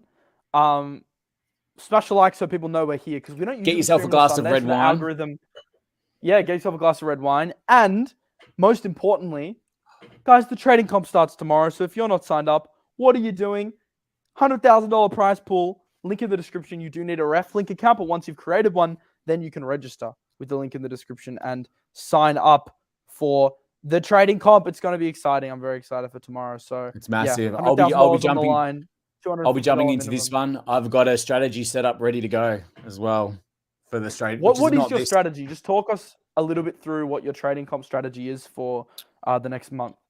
For the actual competition, I'll be trading off. I'm using an indicator-based strategy again that I've back tested as well. And it's got about a 62% win rate at the moment on this backtested strategy that I'm using for the thing. I'm not going to talk about that today because it's a whole nother thing. And it's a whole bunch of different indicators, and I don't want to get the shoes now, Jimmy. But basically that general strategy, it's a continuation strategy. So it's waiting for a break of trend and then playing the continuation. And that is the strategy I'll be using for real in this trading comp. The last trading comp, I probably did what a lot of other people did, is I totally fucking degen the shit out of it. It was epic. I started with my account balance and I traded hard, degenning on minimum 50x leverage. I only 50x on everything. And basically I whittled my account down. I think I did a balance of 500 to start. I whittled my account down to about 100. And then I took a 100x ETH long and fucking degened my account back up to from 500 down to 100. And then I degen that shit right back up to about 750 and put myself from, I think, almost like 1500th in the trading comp up to fucking like 20th position in one fucking trade. It was hilarious. It was just totally one absolute fucking degen trade. And then I got cocky and I tried to play the same move on the next one, and I traded my account back to fucking $5. So that will not be the strategy I'll be doing on the next trading comp. I will be playing a very methodical, very, very, very non-degen and very well planned out strategy, which I will talk about at later dates. How long have you been trading, Tricky? Melissa's asking. A few years. Yeah. But like this year more seriously, right, than before? I've been more of an investor up until I don't know, what are we talking? Probably in the last 8 months to a year, I've kind of buried myself a lot in charts and TA and learning as much as I can. And so, yeah, so that's kind of how long I've been going for, but I focus a lot on it. I put a lot of time into it. No. We got to do the shoe thing. Everyone's asking. What's that? You going to do a shoey? No, the shoe thing. All right. People ask. So I went shopping yesterday. I spent too much money, but I do have something to show for it. I've got some new pairs of shoes. So let me know in the comments what you think of some of the shoes I bought. I bought 5 pairs, but I'll show you. Wait, no, I bought 4 pairs, but I'll show you 3 of them. All right. First pair, nice pair of Jordan 1s. I'm a big fan of Jordan 1s. I already have like a couple pairs of Dunks, but I don't have a pair of Jordans. So I went for just this gray and black model. I wanted the blue, but they weren't in my size. So I got the gray ones. I just feel like they're classic. So I got this other pair. Let me know what you reckon. This is controversial, guys. So let me know what you think in the comments. Oh, I'm scared to show them. But if you're the guys on my Instagram, you'll know. They're they're fucking horrible, dude. They're the Yeezy foam runners. I'll put them on for you. Hold on. I'll get them on. I'll give you guys an on-foot demonstration here. I got the foam runners. Hold on, let me see if I can. No, my screen's getting unplugged. I've just unplugged my my monitor screen. But anyway, these are the foam runners. I can't see StreamYard, so one of you might need to switch the view. No, I can fix it. No, I can't switch it. You're good. It'll come back. No, it's coming back. Kevin, they are fucking disgusting. Theodore, okay, doesn't really matter, but they're shit shoes. They are fucking horrible. They are absolutely fucking horrible. I'm sorry. You don't like them? No, I hate them, man. Who likes them? Does anyone like them? I fucking hate them. You guys don't rate them? It's like you put on driftwood. Yeah, Not a cop? It's a massive what the fuck, man. Not a cop? Does anyone like them? No one likes them. They're Yeezys, guys. No, all right, fine. I've got one more pair. I'll redeem myself. I've got one more pair. All right. So everyone liked the Jordans. No one complained about these. You guys liked these. All right.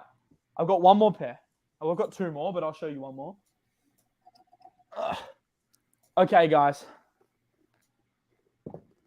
Bang. Panda Pradas. You still here, Tricky? Oh, no, yeah, I'm here, man. Sorry, I'm here. Yeah, I'm just letting you do your fucking shoe thing because it's horrific. No, yeah. Show me the Crocs. The Crocs do not look better, Glenn. The Pradas are better. They're better. That's much better. Much, much, much better. Panda Pradas. So the one thing I will say about the Pradas is that they fit really well. These are like the most comfortable sneakers I've ever worn. For some reason, Prada fits so much nicer than Nikes do. It's like so really? Snug on the foot. Yeah, they just fit really nice. Trey. Cool. So I got a pair of Pradas just because you can dress them up a bit more. Like if I'm going out, Did you have dunks as well though? Did you actually have dunks? I've got dunks in the other room. Oh, because someone said the dunks are better. Is it Prada dunks? Is that what they're talking about? How much? They were 1,600 AU. So it's at 1.2 US. Yeah, it's probably a bit less than that now. $500, $400. Oh, 1.1 US. Triggers my phobia. Nice Pradas. Yeah, the Pradas are good. Okay, we've got our first. Okay, anyway, that's that. For the people asking about what I bought, I also bought a lot of clothes, but I'll show them later. Rich people have weird taste. I just like a lot of different shoes. So I must admit, I had a thought when I saw you've posted a photo of you wearing those clothes. I think it was on Instagram.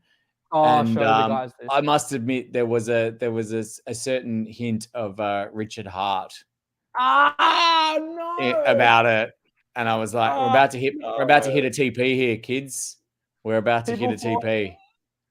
Here we go. Like Richard Hart. Rand commented. No, I kind of thought there was a little bit is that of Richard Hart's shirt. There was, yeah. There's the Dior shirt. Yeah, the shirt.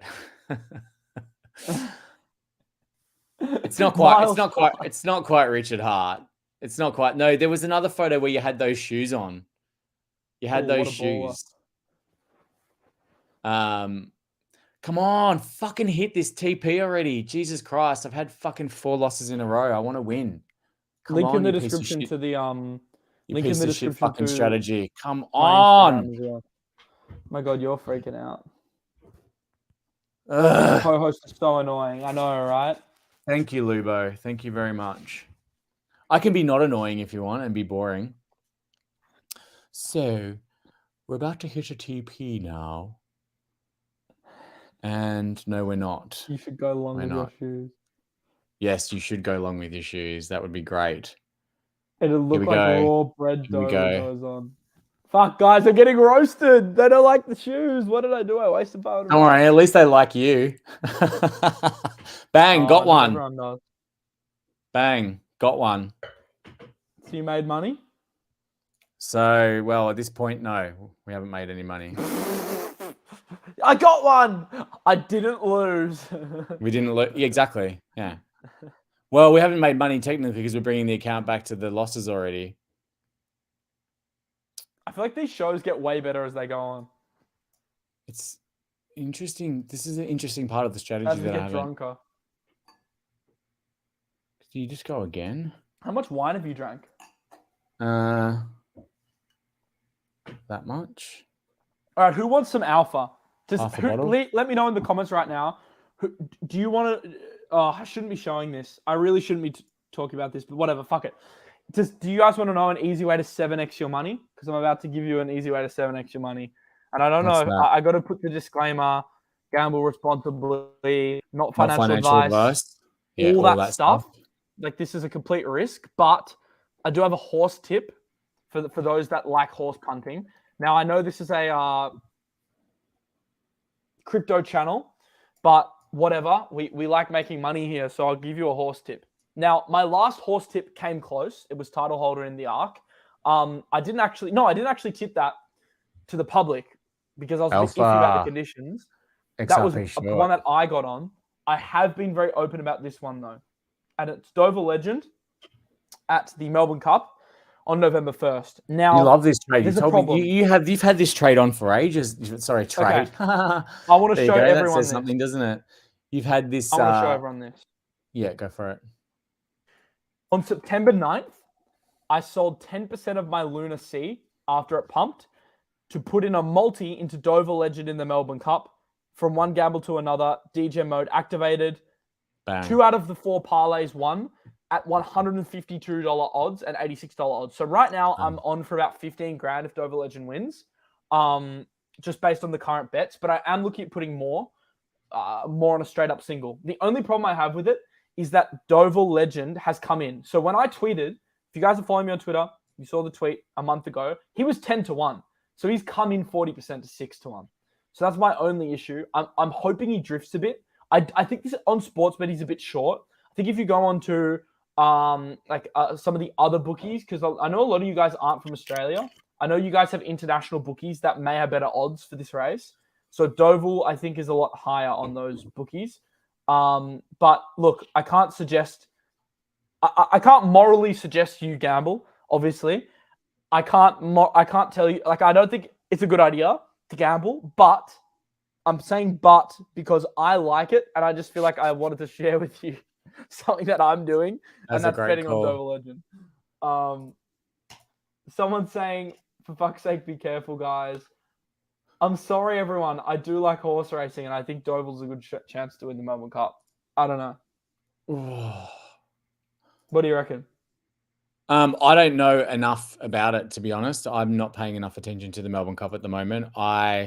Funnily enough, I will be quite involved with it closer to the date. And it might come out. If it goes back up to $10, I'll be very happy. 6 is a little short for my liking, so just keep your eye on it.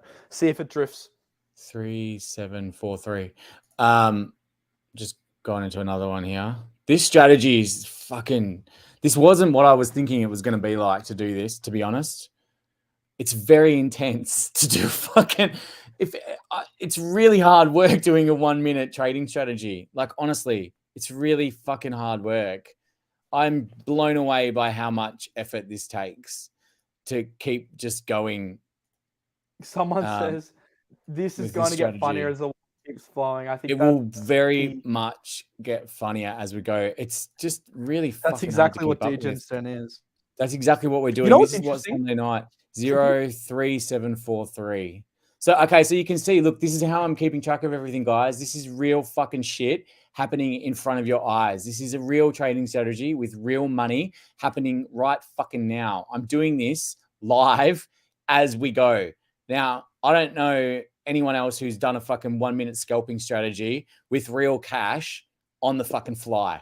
Please tell me. Talk to me. Oh, you're a legend. Oh, you're such a legend. Talk to me, Goose. Don't know what you're doing. Sorry, I disagree. You know what, Chris? I disagree because I got on Dover Legend. Give up on that trading strategy. Okay, cool, man. We'll see. Chris, fucking watch. Let's see what happens. Let's see.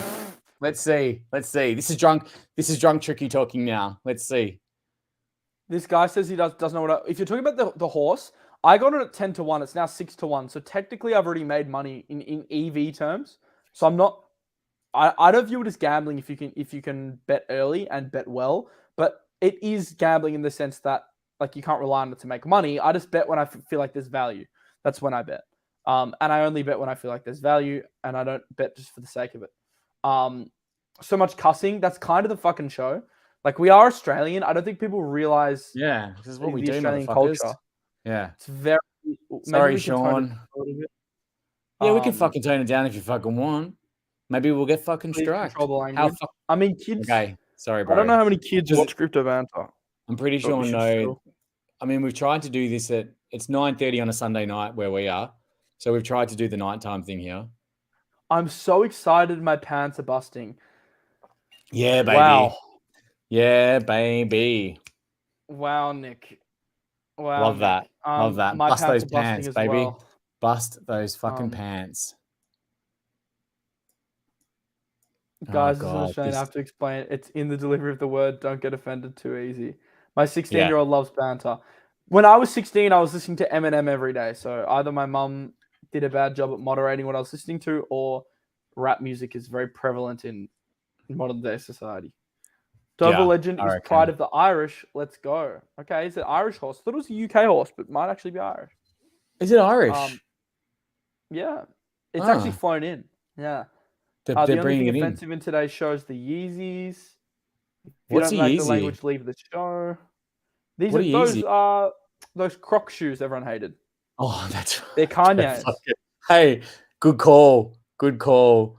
They are. I must admit, like, I can understand that people may find me slightly annoying because I am very loud. But those Yeezys are fucking offensive. They were horrific. I think we need to go back into the discussion of the title of the video. Yeah, let's do that. Let's go back to 8 up. I'm in another short here because we've gone on a bit of a rant. So let's just reset, and when we come back, we'll be better. Let's settle.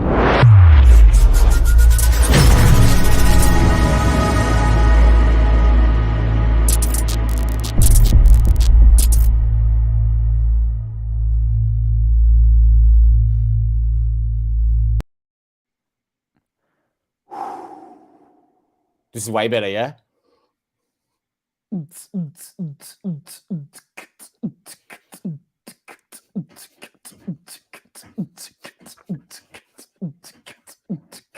is what Miles was doing last night in the club. Are we long or short? We're fucking short, baby. We are so short. We are so short right now.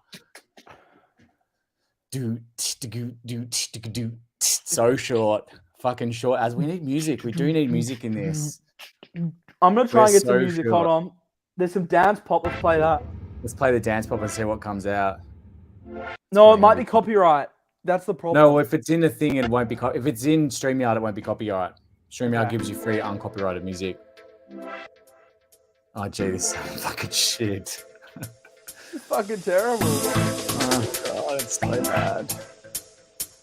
Oh, yeah. So bad. It's really bad. Okay, what about this? It's really, Have you really waxed bad. your chest? No, I just don't have chest hair, bro. I'm a very hairless guy. Oh, yeah. Okay, guys, we need new music. I'm sorry, it's awful. It's awful. We need better. We've dropped 100 viewers. I think we're starting to annoy people. Good. If they can't handle it. Okay, let's get back into crypto talk. No, we don't want to. Okay, here's a little fun crypto meme for everyone. Just before we move on, just in full Degen's Den style. Here we go. Just a bit of a fun little crypto meme here. I do like. You'll need to give my screen, Miles. Yeah.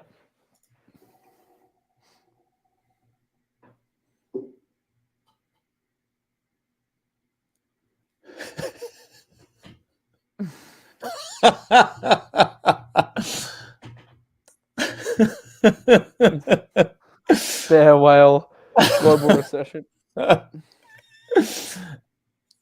Uh-oh. What the heck is going on? Staying strong. Sneaking up on the back. Hello. I'm so confused. What is going on? It's gold. Without the do you have the audio? Because we can't hear. I don't know if you can hear it. There's nothing good. They're not saying anything. It's okay. It's just they're all just so- trying to be silent. They got wrecked. Oh, yeah. Got wrecked. That's Wrecked. funny. Let's have a look. Where are we at? Okay, let's get back that into again. the discussion. And that was which tokens are going to die. All right? Stop Yeah. with this fucking one. What's your first death Sorry. token that from here is actually that you're sure from this point on is actually on its fucking deathbed right now? Oh, I don't really like the Ponzonomic GMT projects. GMT, as in the Steppen. Yeah, I think it's bullcrap. But that's only based on the fact that people are. I mean, why is it a Ponzi scheme? Because people are fucking. Well, it's more of a everything's pyramid a than fucking Ponzi scheme. The world is a Ponzi Okay, scheme. I'm sure. Yeah, I hate this argument just saying that because Richard Hart, any business is a fucking Ponzi scheme. Everything is a Ponzi scheme. If you have no one buying anything, nothing works. So it's technically a fucking Ponzi. This argument makes me angry. Sorry, I'm probably getting annoying. This argument makes me so angry. Technically, the world is a fucking Ponzi. Why the world's a Ponzi? If I sell you something, I run a business to sell it, right? So I provide you something from my business. If you don't buy it, I have no business to provide you anything. So technically, it's a fucking Ponzi. Because without cash flow in, there's no cash flow, there's no return on anything, right? So GMT, not GMX, is no different. It's like people are buying the NFTs. The NFTs provide money. People walk, they get paid in the token. The token's worth money because the NFTs are selling. Therefore, the token has value. Pick your poison, pick your Ponzi. It's true. It's true. So when we look at runway, when we look at projects that are actually going to die, we don't want to look at these top projects. I'm more alluding to some of the smaller caps. I think a lot of the smaller caps will generally struggle. So look, the top 50, most of it, in my opinion, will be around. Look, a few things are going to really drop off. A few of these chains won't work. In fact, not most, but a large percentage might not. I said Decentraland might be one of those in the top 50 that drops off. I way prefer Sandbox. Someone I was asking about Sandbox. I think it's much better. In fact, I'd be comfortable putting my money in Sand.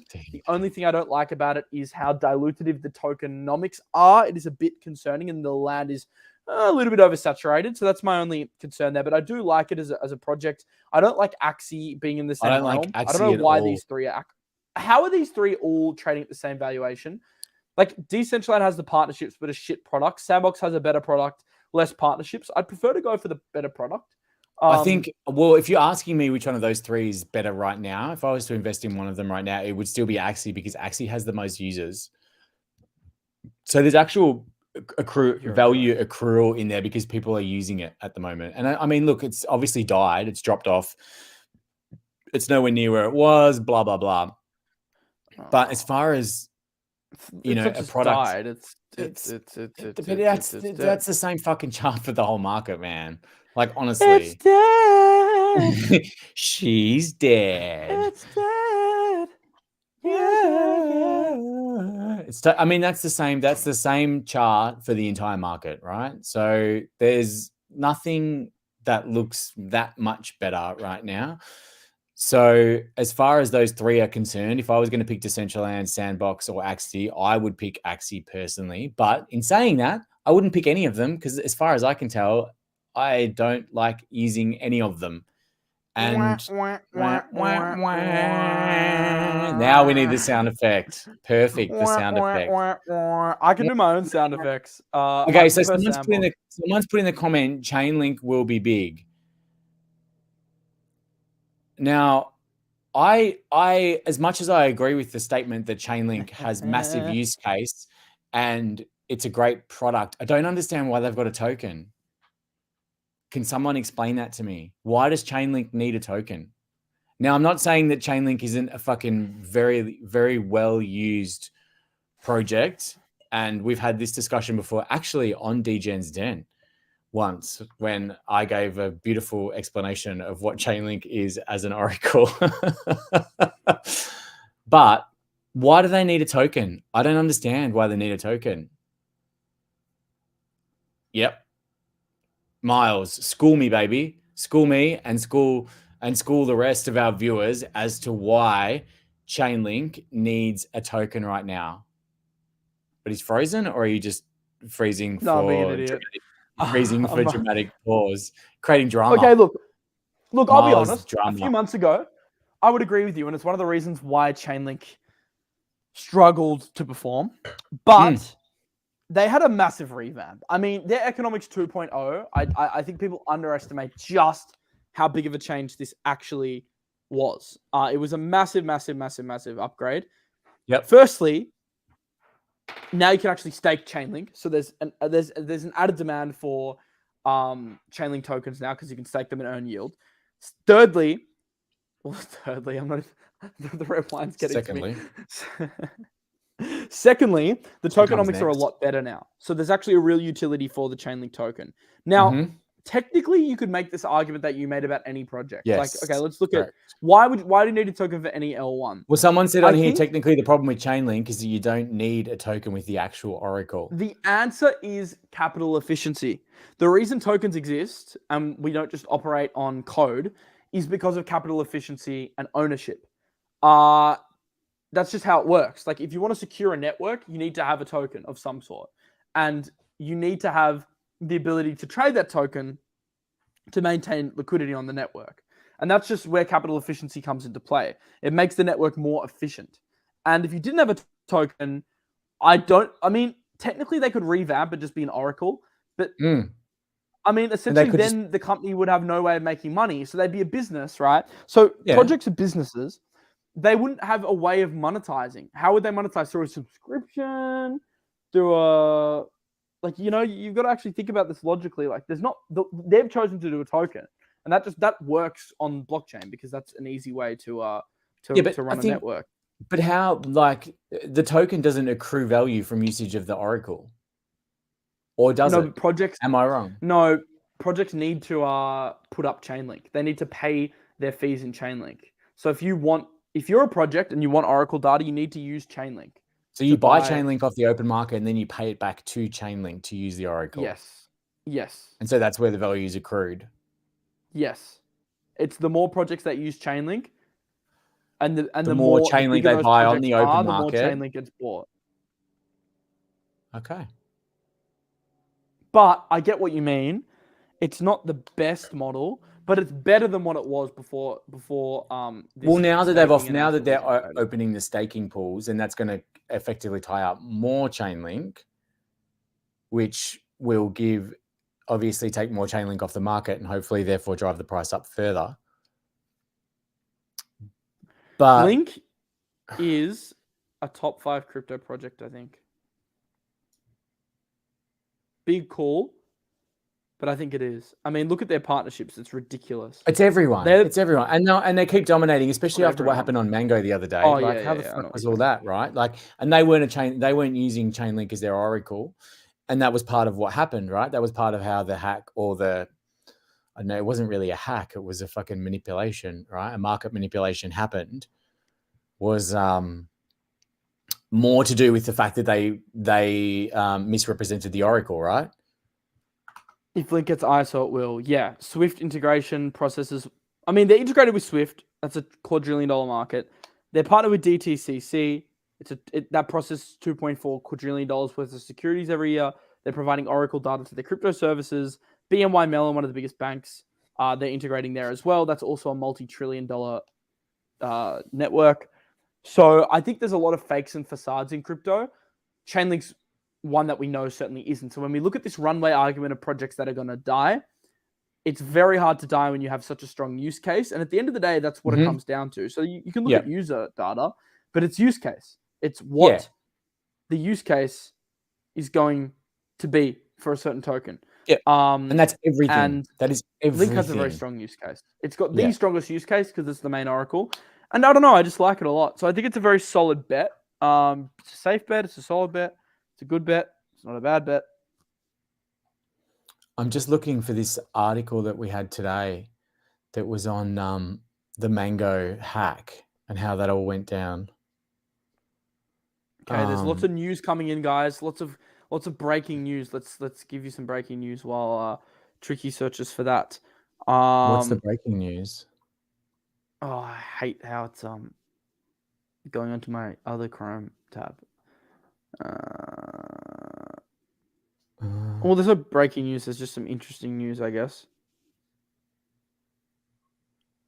ADA won't die. I don't know if ADA will die a horrific kind of death in the sense that it's going to just turn over and fold. There's too many people invested. There's too much involved in it right now for it just to simply die. But where is the fucking use case, right? Like ultimately, all this shit has to be used. We can value this stuff as much as we want, but until it actually gets used, it doesn't have a value. It's a superfluous number. It's fake. It's not real. It's imaginary. And that's not to say that. That's not to say that. Oh, that's not to say that. I'm trying not to be annoying. I'm trying to sound intelligent. That's not to say that it won't work over time. But like right now, no one's fucking using it. We proved that already. We already showed that. No one's fucking using ADA. I'm sorry, but it's just not happening. This is the top and bottom 5 protocols by on-chain profits. Token incentives significantly reduce the on-chain profitability for many protocols. Why? Because emissions often offset or outweigh the amount of profits or revenue a project's generating. If we look at the top 5 versus the bottom 5, what are you laughing at, you fucking? Oh, someone superfluous. Superfluous Phantom! Just a comment. It's good. I love it. I love the comments, guys. You guys are fucking legends out there. You're all fucking legends, and I love it. I absolutely love it. Phantom. Absolutely love it. We should talk about Phantom at some point. Let's just let's just do this first. OpenSea, very strong. Ethereum name flow is very strong. MetaMask, strong. Magic Eden, not surprisingly, very strong. MakerDAO, strong. Pocket Network, weak. Curve, weak. Why is Curve weak? Because it has crazy emissions. That is something that they are tweaking. It's going to be very interesting to see how Curve responds to the emissions curve next year. My doggy's here. Roxy, come here. I want to show everyone doggy. I want to show people the doggy. Doggy, dog. She can be a doggy. There we go. I found it. Who's a good girl? Here we go. Come on the camera. Come on the camera. Who's a good girl? Yeah. Oh, she's sitting here. She's sitting here. She cute. She cute. She a cute doggy woggy. She a cute puppy wuppy. What is she? Oh, she's a staffy, yeah? She's a cute puppy wuppy. I was at the Melbourne Dog Show today, actually. Roxy just got a feature on Crypto Banter. I was at Roxy's famous. She's a famous dog. Roxy. Oh, do you want me to get mine as well? Tiny, come here. Come here. Who's a good girl? Doggy woggy wog wog. Yeah, I'll get Tino. Oh, here she is. Oh, look, here she is. Oh, there she is. Oh, Tino, the sausage dog. Oh, the Tino. sausage dog. Oh, there she is. The sausage dog. The little sausage. Look at her. What a little rat bag. She's been asleep on the floor the whole time. Yeah. Should we talk about Phantom? Yeah, I reckon Roxy would eat her, to be honest. You reckon? Do you reckon they should have a play date, or do you reckon that's dangerous? Sorry, nah, that'd be fine. We've got a Shelty. They're the best dogs. We've got a Shelty as well, but he's not here right now. And he's like twice the size of her. He'd be the same size as the Staffy, probably. Tricky's dog's called 100x. 1000x. Fuck, I forgot about the thing. Oh fuck, I got stopped out. How many times have you gotten stopped out now, you spurg? I've been stopped out. Okay, so if you want to jump onto my screen, I'll show you what I've done. I've been stopped out 3 times at the stop loss. I have been stopped out in slight profit twice, and I have hit my TP once. That is the current status quo. So I think I've only had 1 glass of wine. I'm not that drunk. I think this strategy, I've had fucking like 3. I've almost drank this whole bottle. I'll probably move on to bloody scotches soon, I reckon. So you're having a big one. Well, only time I drink is with you on this show now, man. Like I haven't had a fucking drink in. I dislocated my shoulder, so I've been trying not to drink at all to try and get better. I'm hungover from yesterday, so I'm trying. Yeah, so you're taking. I'm This is wrong screen. So this. Oh yeah. So the weird thing with this strategy, right? And I'm betting the house tricky. You told me solid strat. I'm betting the house tricky. You told me to. I love, Trey comes on board with my other little streams that I do where the crew that I give trades to make fucking coin. But the thing with this strategy that I'm not 100% sure of is when you get stopped out in the trend direction, at what point do you get back into the same trend? So I'm trying to figure that out, but I feel like if you get stopped out, you should just be jumping back in on the next 1 minute scalping call. So for instance, I got stopped out a second ago. I got stopped out in profit just on this candle here. So we pulled back and I got stopped out there. And now we're coming back down. I feel like this is my next entry because we're red again. This strategy sucks. Who said that? You did? Is that you? Well, we'll see. We'll see. This is why we're here, right? Like, you're all fucking throwing everything around. Everyone's a buddy fucking, I hate this strategy, fucking tricky strategy. One, it's not my strategy. Okay, I've grabbed it from somewhere else, and I'm not going to throw anyone under the bus. But this is someone else's strategy that I'm testing for us. Sheldon, you dickhead! No, Sheldon, we know who you are. We know Sheldon's strategy is a break of trend and a retest. That's Sheldon's strategy, and it works for Sheldon. That's amazing. This is something completely different, and we're trying it on a 1 minute scalping strategy. And I don't know fucking anyone who thinks that 1 minute scalping strategies are going to just be work and are going to be easy is fucking deluding themselves. So that's what I have to say. Yeah, Sheldon's stochastic RSI strategy. What about Sheldon's stochastic RSI strategy trading tactic? What about it, Jimmy? We just said that works for Sheldon. I think it's great. I think it's awesome. You need to find the strategy that works for you. That's the bottom line with any of this stuff is you have to find what works for you and how it works for you. Okay, that's my next short entry. You need to find it and you need to stick to it. And whatever works for you is what the best strategy is. And however you find that strategy is up to you, and however those strategies work. What is the most important, like I said earlier, is that you stick to the strategy. That's what matters, because if you keep betting short, eventually you'll be right. And chances are you'll be right after 50% of the time. Kyle and I's lifestyles are so different. So his weekends like hiking and the beach. Kyle says Mickey, so that's his girlfriend.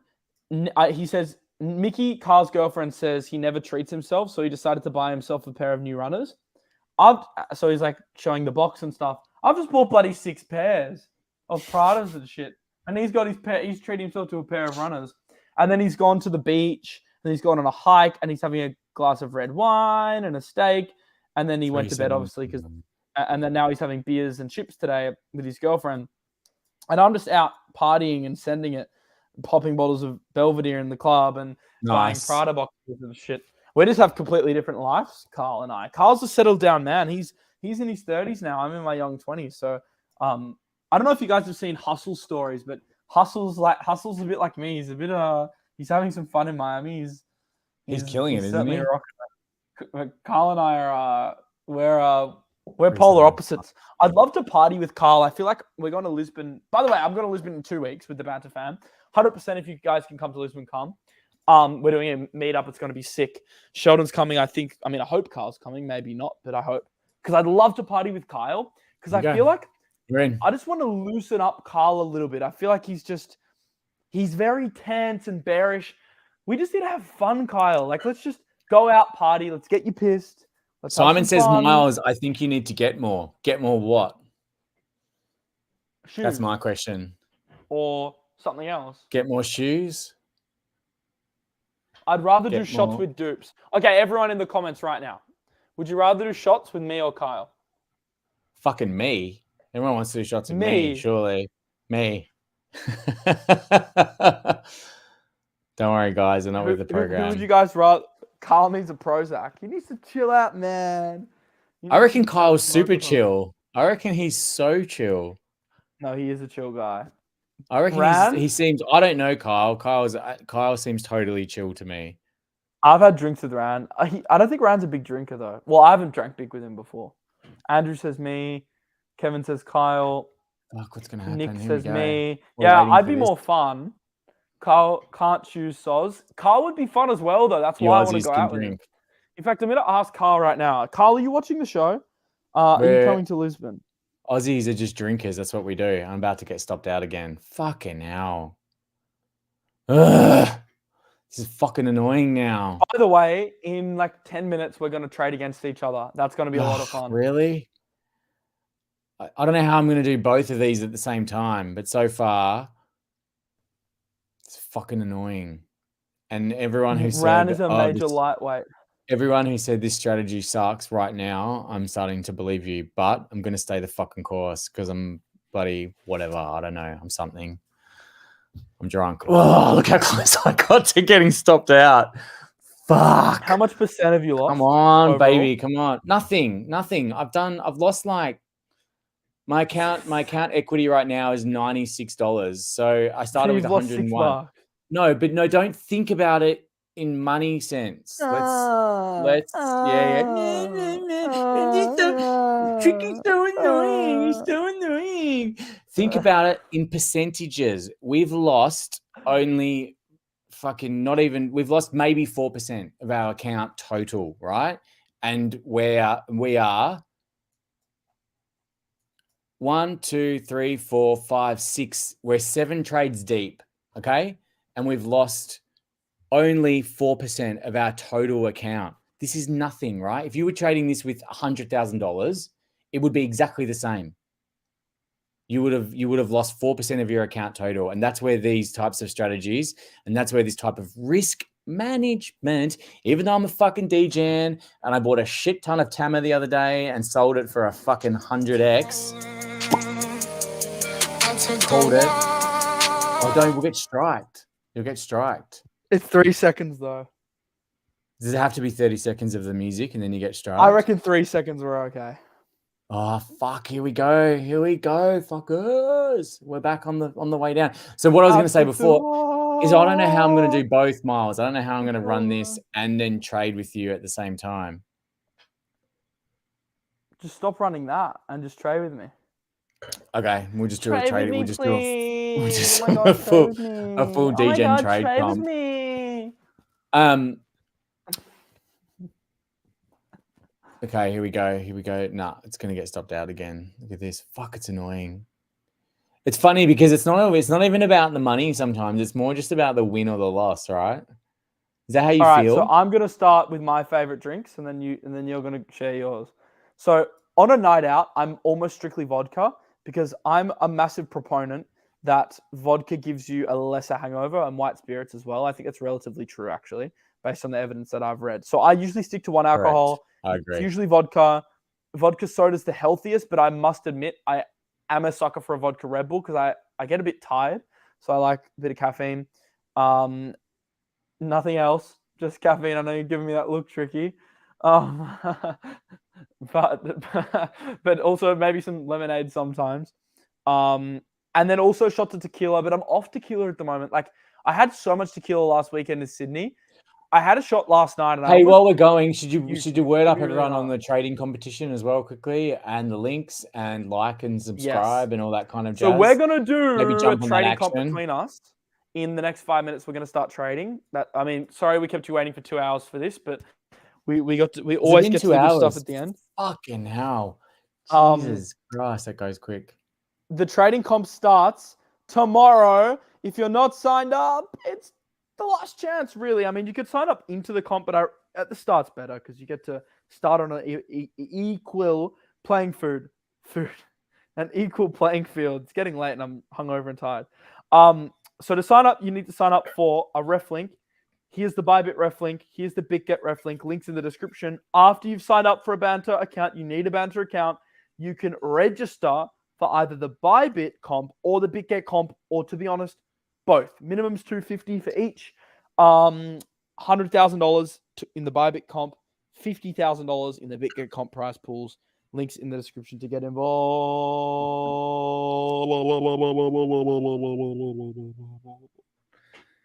I took the What is it? Okay, what does this walk mean? What does this mean here? This is good. This comment here. I like this comment.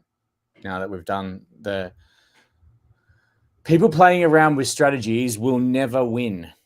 Learn to trade the price. That's the only indicator you need. Okay, cool. So talk us through it. What's trading the price to you? Can you chuck us a thing, please, Silk TV? A comment. Chuck us a comment. Might take a minute. Is this, yeah, that's fine. We'll figure something out. Oh yeah, so what do you drink? I said vodka and tequila. I like mojitos too. What do you drink? To start it, I'm a massive Aperol Spritz guy. Oh no, that's lovely. That just reminds me of Europe, bro. That's amazing. Yeah. Reminds me of Europe as well, and tennis as well for some reason. Something about Aperol Spritz at the tennis, just fucking perfection. So I do love an Aperol Spritz on a hot day, and I am pretty partial to them to kind of kick a night off. I don't drink beer very much anymore. I used to drink a lot of beer when I was younger. Too bloating. You just walk around the whole night like the same. I find it really heavy. I grew up in a wine family. I grew up on a vineyard, and so I am a big fan of wine, particularly Pinot Noir and Chardonnay. So they are definitely a go-to. And also, I'm a massive, massive, massive champagne guy. I love it. So then that's that, and then I do really enjoy a good whiskey or cognac as well. So that's where my drinks are at. But where's shot.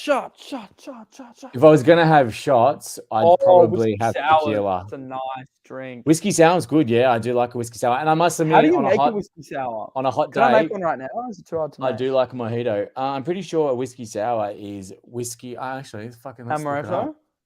Look up the recipe. Pretty sure it's whiskey, lemon juice. It's like very citrusy. Yeah, it is. So let's have a look. Bourbon. Sorry, it's bourbon, lemon juice, sugar syrup, egg whites. Yeah, so it's basically just bourbon and lemon juice. That's pretty much it. So I could make a whiskey sour right now. If you've got bourbon. So they're saying bourbon whiskey here. No, it's whiskey though. Well, it says bourbon on this recipe, and it's Jamie Oliver's recipe, so he knows, doesn't he? Probably. All right, I'll make next Degen's Den. We'll make cocktails. We should do that. That would be good. I reckon we should do one together as well. We're in the same place. And massive shout out to the NBA Jam machine in the background. I just want to let everyone know it's fucking sick. All right. Good time. It's a good time. Should we trade against each other? Let me just see what's going on with this, where I'm at now. With this can we just wait till this range clears up? Look where I'm stuck right now. Check this out. Right in the fucking middle of bloody. This is the worst. You picked the wrong token. You should have done it with Nia. Man, Nia moves like nothing right now. Nia just got fucking reamed since the conference. Since the conference, it's crazy. Nia has just absolutely died. What's crazy about Nia? That is massive. I took a bloody Nia long the other day and got stopped out. It dropped. Nia dropped 50%. 50% from its conference highs 1 month ago.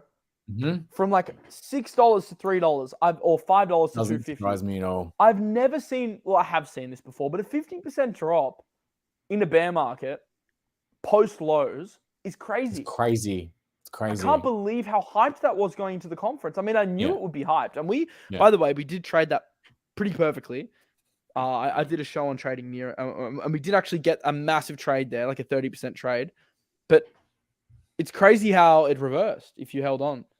But what about check out this wedge it's forming? But what about on the 1 minute But what about fucking Ethereum post merge as well? Like, talk about being fucking that was like nuts. that's down almost 50% as well. I'll actually show you guys what's happening. That is down. By the way, Nia's one of my favorite projects. I must say it's a brilliant project. ETH is down close to it's got to be 70. Oh, not 70. Sorry, it's got to be close to 40% or something like that, right? 35, 40%.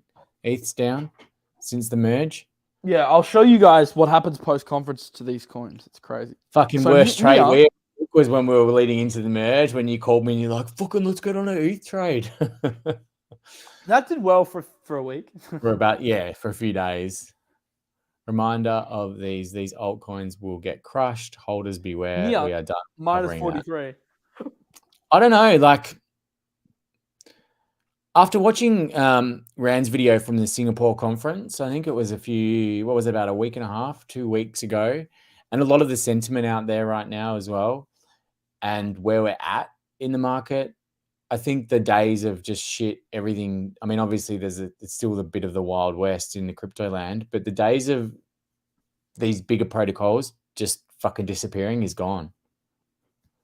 If you're investing in anything I don't want to say anything, but I believe if you're investing in a lot of the things that are up there that have good backing, that have, strong use cases, that have, good teams backing them. I don't think this fucking idea of, altcoins disappearing to nothing and this, you're going to get fucking crushed if you invest in altcoins. I think those days are dead. Like, I don't think that these companies are going to disappear. I think this is what we have now. Unless the whole crypto market dies and we're all fucked then, right? That's everything. I don't know. I feel like we've come too far. This isn't the most horrible place to long Ethereum in terms of a low leverage trade. I don't think so either. I genuinely think, this is pretty strong support. The only thing that scares me is these wicks, but a push up to the top of this range. I personally, I would be looking for a liquidity grab down back in that lower box you've got set up a little bit lower. So in this area. Yeah, no, even the slightly lower back down into that kind of almost 1-to-1. Is it 1-to-1-1? That box you've got underneath. I can't even find my tool.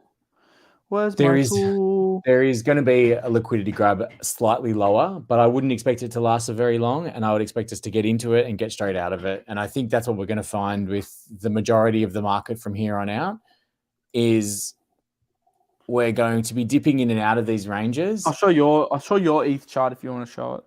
Oh, no, it's fine. No, it's fine. I've got this going still. We're up again. Right, here we go. I'm monitoring this, sorry, because I'm playing this strategy in the background. But I think that... So you're saying this zone? Yes. Yeah. I think there's a solid case for a liquidity grab there, and also the one box below as well. You've got set up down at the one box, just slightly down, just underneath that one there. Is it 1,000 to 1,100?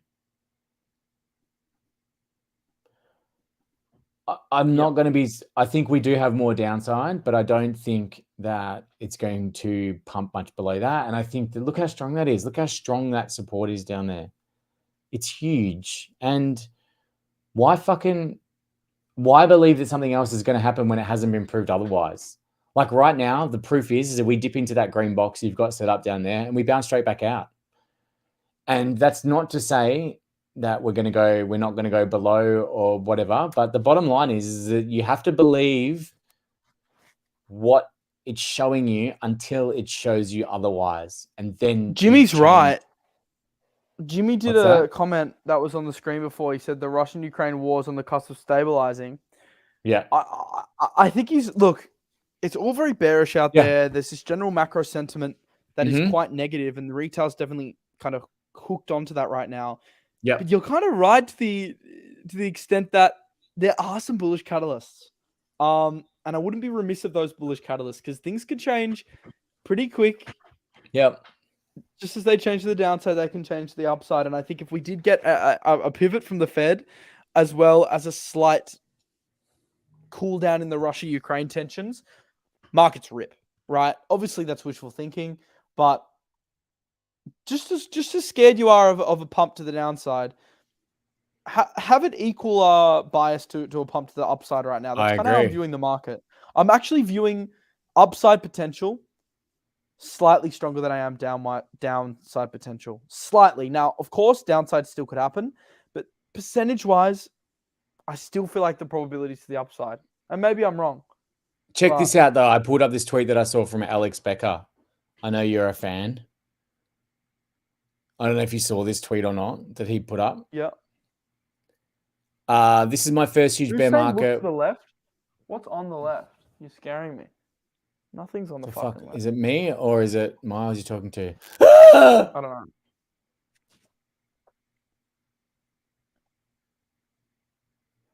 Hang on, let me just. Motherfucker. Ugh. What Becca thing were you going to show? This was the tweet. This is my first huge bear market where I've been an active investor. It's so beyond weird how people had zero fear at 67,000K Bitcoin / 4,700 S&P and now are like, fuck, don't invest. At 67K, you were at gun to your head risk. At 18K, 3,500 S&P, you are at stubbing your toe levels of danger. And I do very much agree with this. And we've heard it over and over and over and over again from everyone. I know you watch people, I watch people, we listen to people, everyone's saying the same thing. We're never going to pick the bottom. You're never going to, you don't try and pick your bottom because you're never going to do it. You don't try and catch a falling knife, all this fucking shit. You don't try, you're never going to pick the bottom, blah, blah, blah, blah, blah, blah. But fucking, it's proven now, crypto's not going anywhere, motherfuckers. It's here to fucking stay. It's here to stay. There's no zero for Bitcoin. It's not going to happen. You've never watched Degen's Den Risky? Who's Risky? DJ Risky? You've never watched Degen's Den before, have you? Fucking DJ Risky. Who the fuck is DJ Nothing, mate? People forgot what this show is. I know they have. They really have. Seem to forget what the point of this show is. It's weird. Yeah. Well, the point was that we just were here to have fun. We just wanted to chillax on a Sunday night and have a yarn and have a laugh and have a drink. Thank you. Tricky. Follow me. Sounds Tricky on all platforms. I think his links are in the description. If they're not in the description, it's always sounds _ tricky. Bang. Thank you. I love that someone finally thinks I'm funny. And I know that Trey, tell the people what we do every morning. Trey knows. Trey knows. Trey fucking knows. Someone could back me up in here, please. Someone back me up. Trey, call out. Trey. Shout out. Tricky does live Instagrams. There's a link to his Twitter in the description. We need to add his Insta, but I shout out on Twitter. Insta. He does live Instagram streams. Sounds Tricky. Is it sounds _ tricky or just sounds tricky? Sounds _ tricky. Yeah, always underscore. Sounds _ tricky. And we go through. We do coffee charts and trades is what we call it. Yeah. See? What time?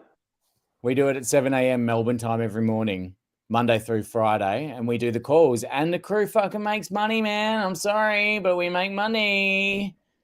As annoying as you want to say, the fucking crew makes money. See, Trey's got my back. You've made a shit ton over the past week, so I don't know what. Heaps. What about on your channel, bro? The call. Oh my god! Tell him. Just saying. No, literally tell him what happened. Tell him what happened. This is crazy. On Miles' channel, we stream often together as well. Stopped out. Fucking bitch. Not a good time to tell this story. This is a great story. So we stream on Miles' channel as well. And we do a little thing called Play of the Day, which is kind of a throwback from a show that we have in Australia that was called Sports Tonight. Miles? Yeah, you remember that? They used to have a Play of the Day, but we do a Play of the Day, which is our trade of the day. And let's just say we called a 10x in a bear market the other day. Did we or did we not? Just saying. We called a 10x. We called a fucking 10x. Literally 2 days before it fucking 10x in the bear market. We called a 10x. A fucking hello. Is there anybody there? 10x. On spot. That's not leverage. 10x on spot. On spot. Yeah. And if you're on board, you would have got in and got the fuck out. What was the token? It was Tamadoge. Tamadoge. Oh, that's some fucking Degen shit right there. We did. Trey knows what fucking time it is. We got the fuck in and we got the fuck out of Tama. Tama. Just like we got the fuck into Loon C and we got the fuck out and we made a 3x. You know, there was a few comments earlier in the video like, well, Miles doesn't make us any money. We made a 3x on spot Loon C 2 weeks ago on the channel. Oh no, that was and the ones that trade leverage made at least a 20x. Like in a bear market, that's crazy. Like a 3x on spot's crazy because that's like a 20, 30x if you use leverage, depending on how much you use. So we've been making some crazy calls on some of the small caps. We're not putting crazy money, so we're not tripling our portfolios. But you put 1%, you can make 10% of your portfolio back. So it's like, still, I bought $1,000 of Tamadoge, so you do the math, motherfuckers. Yeah, just saying. Exactly. Put $1,000 in. That's 10 grand. That's almost just fucking saying. Not saying it out loud. Just saying. Fucking hell. It's called Tamadoge, Tama. I'm not saying to buy it now, but no, don't buy now. No, don't buy now. Don't buy it now. Definitely not. But if you want to know, like we were talking about this before the show, we were talking about ways that we like to look into tokens that could potentially 10x. And maybe this is a good segue into doing something like that. We were talking about it before the show. So there's a lot of different places you can. No, you're not keen to try and do a 10x deep dive? Yes, I agree. Do we need to do a deep dive into the 10x? Into the potential 10x spot trading show. Okay, so just to follow up on the account right now, the account is running at $96, so we're 4% down. Okay, that's all right. It's all right. Still 4% down. We've had 1, 2, 3 losses. We've had 1, 2, 3 stops in slight profit, so they weren't our target, and we've hit our target take profit once, and we're down 4%. And this is 1, 2, 3, 4, 5, 6, 7 trades. So if this is not a fucking lesson in risk management and trading strategies for everyone who says fucking trading strategies. Yeah, Fala Network. I saw that as well. Fuck, I wish I got onto that. Fala. Yeah, that was massive. Buddy Dot, a dot play as well. How the fuck did that happen? I don't understand why. Cleaned up on Fala at 5 a.m. this morning. Hold on. Someone before also, okay. We've talked intermittently about Runway. Yeah, maybe we should do this. We've talked intermittently about Runway, but I think we need to finish the discussion before we do the trading comp. Because I like having integrity when we make a title. I like actually I agree. Touching on what we said in the title. Now, we did talk about Axie. We talked about Decentraland. We talked about Cardano. We talked about GMT. Then that went into a Chainlink discussion. But there are a few genuine other we've been getting very distracted, but the point I was going to make before was there are many of these top 50 projects won't end up collapsing, but the projects that are genuinely in strife is when we go across here on CoinGecko and we start to look at these sub $100 million projects. A lot of these are going to start to struggle, and these are the ones where you have to be very, very, very careful of their runway, because these are the projects, if shit hits the fan, they are going to be the ones that significantly struggle. And I'm not trying to point a finger at any of these chains, but there are certainly ones that are going to struggle just because their market cap isn't necessarily enough to sustain development. Because why does market cap matter? By the way, Credo Finance at 456 is an absolute bargain. If the tokenomics were better, their dilution's coming out soon. So that's definitely a gem you got to keep your eye on. Sorry, my shoulder hurts. Yeah, I'm getting myself distracted again. But there are many projects here of these lower market cap like regions. These are the ones that are going to struggle. And why market cap matters, that was the point I was making before, is because when you have a token with a large market cap, obviously the team has an allocation, and the treasury has an allocation to those tokens. So they can sell those tokens on the open market, and they can generate funds that can operate as runway, which allow them to keep running in a bear market. The lower the market cap of a project, though, the less runway they have to sustain the project. And the thing is, a lot of these projects sustain themselves in US dollar terms. So if they're hiring a developer to keep the smart contracts healthy, to ship new code, they're going to have to pay them in US dollar terms. If they're doing marketing, they're paying in US dollars. If they're getting exchange listings, they're paying in US dollars. Maybe they pay in tokens, but generally it will be the equivalent of US dollar value. So the problem is the lower these market caps go, the less runway a lot of these projects have if their treasuries are denominated in US dollars, because that's just typically how we measure things in crypto. So it's the smaller projects that are going to really start to struggle. And although we touched on a few of the bigger ones that could struggle, I think it's very prudent to do a few things before you invest in some of these smaller caps. A quick list of things you can do, something I'll also go over in a future video more in depth. Have a look at their treasury balance. Their treasury balance is accessible on Token Terminal. This will show you how much money they have in their treasury. The more money they've got in their treasury, the more they are able to sustain themselves. The more they're able to pay devs, pay staff, keep the project running. If their treasuries are being sapped up, that is an issue. So if you're invested in a project, monitor its treasury. If its treasury is diminishing, work out why it's diminishing. If you have any questions, I'm sure the developers and the community members in their Discords will be more than happy to answer you. That is my go-to place for asking questions on Runway. Ask the team directly, suss the vibe. Are they being evasive in the way they answer questions? Are they answering straight up? Are they being transparent? All this stuff will become apparent if you actually talk to them. So I highly suggest, if you want to work out whether a small cap is going to survive, talk to the team in the just Discord. quickly for everyone, can you check Token Terminal without a full account, Yes. or do you need to be This subscribed? I'm not logged in. This is free. This is how you do it, yeah? Just for everyone, so everyone knows. Sponsor us, please, Token Terminal. Yeah, Token Terminal, jump on board. Give us a sponsorship, because your product's amazing.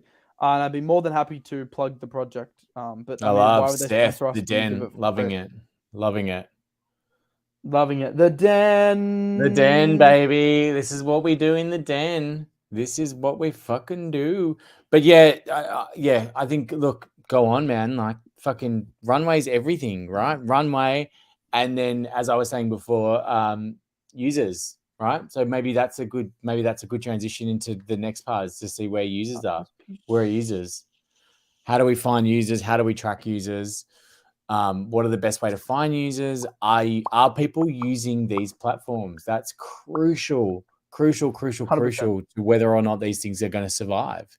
And even if a protocol or a DApp isn't making money, as long as there's users, there's a potential to transfer those users into cash flow. Right? 100%. Exactly. That's such a good point. So even if you don't have capital and you don't have, you're not making profit, even if there is users, there's the potential to make profit from those users. And that's why I value users more so sometimes than actual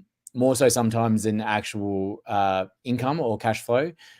But that is why I love users generate revenue. Users generate revenue, and I know people fucking hate me for it, and I tout it off all the time. And it's not the cool thing to fucking say. It's not the fucking funky token that everyone loves, or it's the big name or whatever. But I love fucking cake. I love cake. I fucking love Pancake Swap. I love it. Absolutely love it. I know, right? And everyone's like, fucking Pancake Swap, blah, blah, blah, blah, blah. Bottom line is, more people use fucking Pancake Swap than any other DEX. Simple. Dude, and that's it. And that's what it comes down to. I love cake too. I fucking love cake. I love cake. I steak cake. I eat cake. But I don't eat that much actual cake. Because why are you talking about the token, dude? Or like it. Actually, guys, is anyone craving cake right now? I would love a nice Black Forest cake. Ooh, or like that would be fucking. What's your favorite cake? Cheesecake. Ooh, every day. I like cheesecake. Oh, baked cheesecake. Give me a good old New York style baked cheesecake. Swirl of fucking raspberries and a swirl. Everyone, let us know in the comments below. What is your favorite cake? What is your favorite Black cake? Forest. But in relation to cake, I do steak cake. I steak cake and I earn cake and I enjoy cake because cake has more users than anyone else.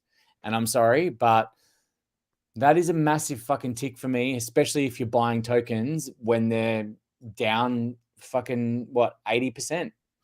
Right? If you want to buy something, this is my birthday cake. I had this on my birthday last year. 3 layers. Fuck yeah! Get in my fucking face hole right now. Face hole. Health plan. I want that. I want that right now. I want that right now. Wait, I just want cake, dude. I can't even think about pancakes. I want that right now. I'm so hungry because I had dinner 3 hours ago, so I'm like starting to get the hungers again. I had dinner a while ago. Who's commenting from the banter account? I think that's Josh. He's going. Laka. Laka brew. What's laka? Is that cake? It means like good. It means like cool, good, nice. Like if something's like really good, they'll be like, oh, that's laka brew. Is that That's a laka. Is that a South African thing? Is it? Yeah, brew. Yeah, bro. Hey, bro. Yeah. One of my best friends is from Zimbabwe, so it's yeah. It's everything's He's yeah. always going yeah. Yeah. Even I started yeah. saying yeah. I started saying yeah when I was in South Africa. When I it's quite catchy. I do like it. I must admit. when And I it's came back kind to of Melbourne, my parents would be like, "Have you done the laundry?" I'd be like, "Yeah," and they're like, "What are you doing?" I'm like, "Oh, yeah." the accent has a very kind of Australian twang to it. It's kind. It's like it's not the same thing, but it's in the same vein. If that makes sense. And you really pick it up. It's one of these like catchy things you start picking up. But yeah, runway, super duper duper important. Super important. It's everything. Runway and users. That's where I'm at right now. This is the most crucial factor right now when you're evaluating a potential investment. It is the most crucial thing. Yes. It is runway, and that's why it's the title of the video. Yes, was it? No, it actually wasn't clickbait because altcoins will fucking die if you do not pay attention to runway. Here you go. And here's another interesting thing that I found as well in researching earlier today. Yeah, I can hear you. No, I was too loud. I was tiramisu, but that's not a cake. That's not a cake. That is my I had tiramisu on Friday night. We went to the most amazing Italian restaurant the other day. Fuck, it was good. Do you have a photo? So good on Friday night. I do actually. Hang on. I have a photo of the tiramisu. This Boston Celtics fan's full of shit, lol. Only says bad things said by him. Damn, you're not a Degen. You'll never be. Stop. Thanks, Marco V. Chaladui. You are a Degen. Prada? This Boston Celtics fan is full of shit. Why am I full of? I want to know why I'm full of shit, though. What does full of shit mean? What does full of shit actually mean? Woo! Do you even know what full of shit is? Oh, chaos. Yes, Oreo cheesecake. You fucking legend. Good. Absolutely. So good. Oreo cheesecake. Does warm apple pie count? I love a warm apple pie. Especially if you put your fucking... Oh. I don't know what is about to come out of your mouth next. Oh, wow. What is that? It's a cannoli and tiramisu. I'll do it like again. Steak. It looked like steak. Oh, hang on.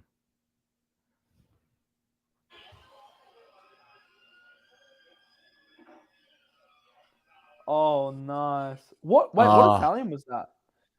It was called Taco Toscana. I don't know why it was called taco. But it's called Taco Toscana, and it was in, so who really knows?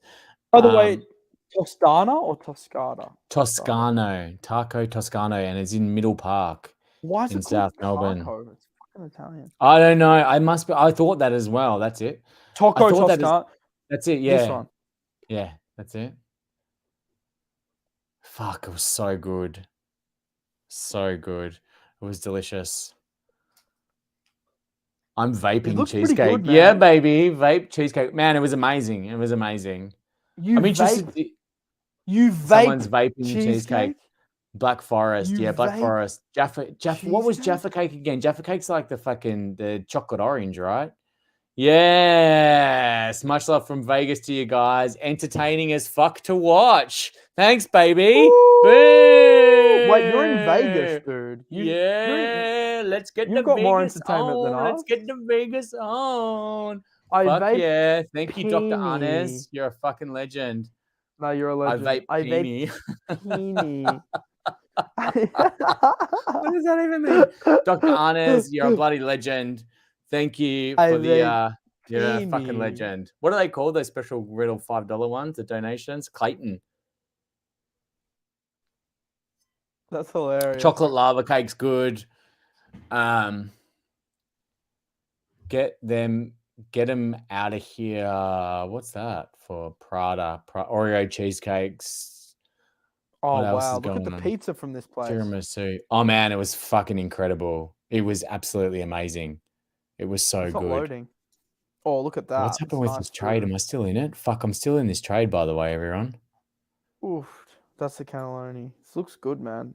We should go. Oh, it was amazing. Yeah, it was We so should good. we should do a Melbourne crypto banter meetup and pay for dinner for all these guys. I wanted to do that. I was thinking that we should definitely do that. Who's in Melbourne? Let us know in the comments right now if you're in Melbourne. I mean, I know it's late. Or even just Australia. Anyone Well, who's we're in gonna fly them Oz, out. right? Like, we're rich, but we're not that rich. No, I'm kidding. We could probably do it. We've got cash. We can afford it. We'll get We ByBit made to a fucking sponsor we us. made a fucking 10x off Tama. Fucking 10x off sick Tama. cunts. Oh, sorry. That's a full That's- Aussie. That's a full Aussie too much. Okay, we slang got a right few there. Melb, Geelong. There's a few Melbourne guys. Yeah, we should definitely do it. Chaos is gonna come all the way from Is Chaos in Melbourne. I didn't know you're in Melbourne, bro. Far out. Wait, there's heaps of people in Melbourne. We could probably do one, man. Yeah. Eshay, you're Sydney, right? Eshay's Sydney, yeah? It's Western Sydney, right? Eshay. Like, I'm sure Eshay's Sydney, yeah? Yeah.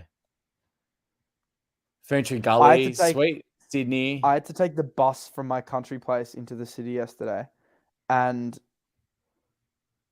it was full of Eshays. It was disgusting. Why is it bad? Eshay was who was I look? What did I do thing for the other day? It was for the UFC.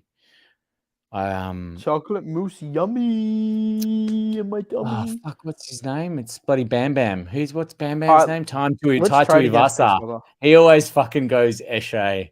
I'm itching to open a trade. Okay, fuck. Okay, can we just give me just 1 sec? I just want to get out of this other one. Okay.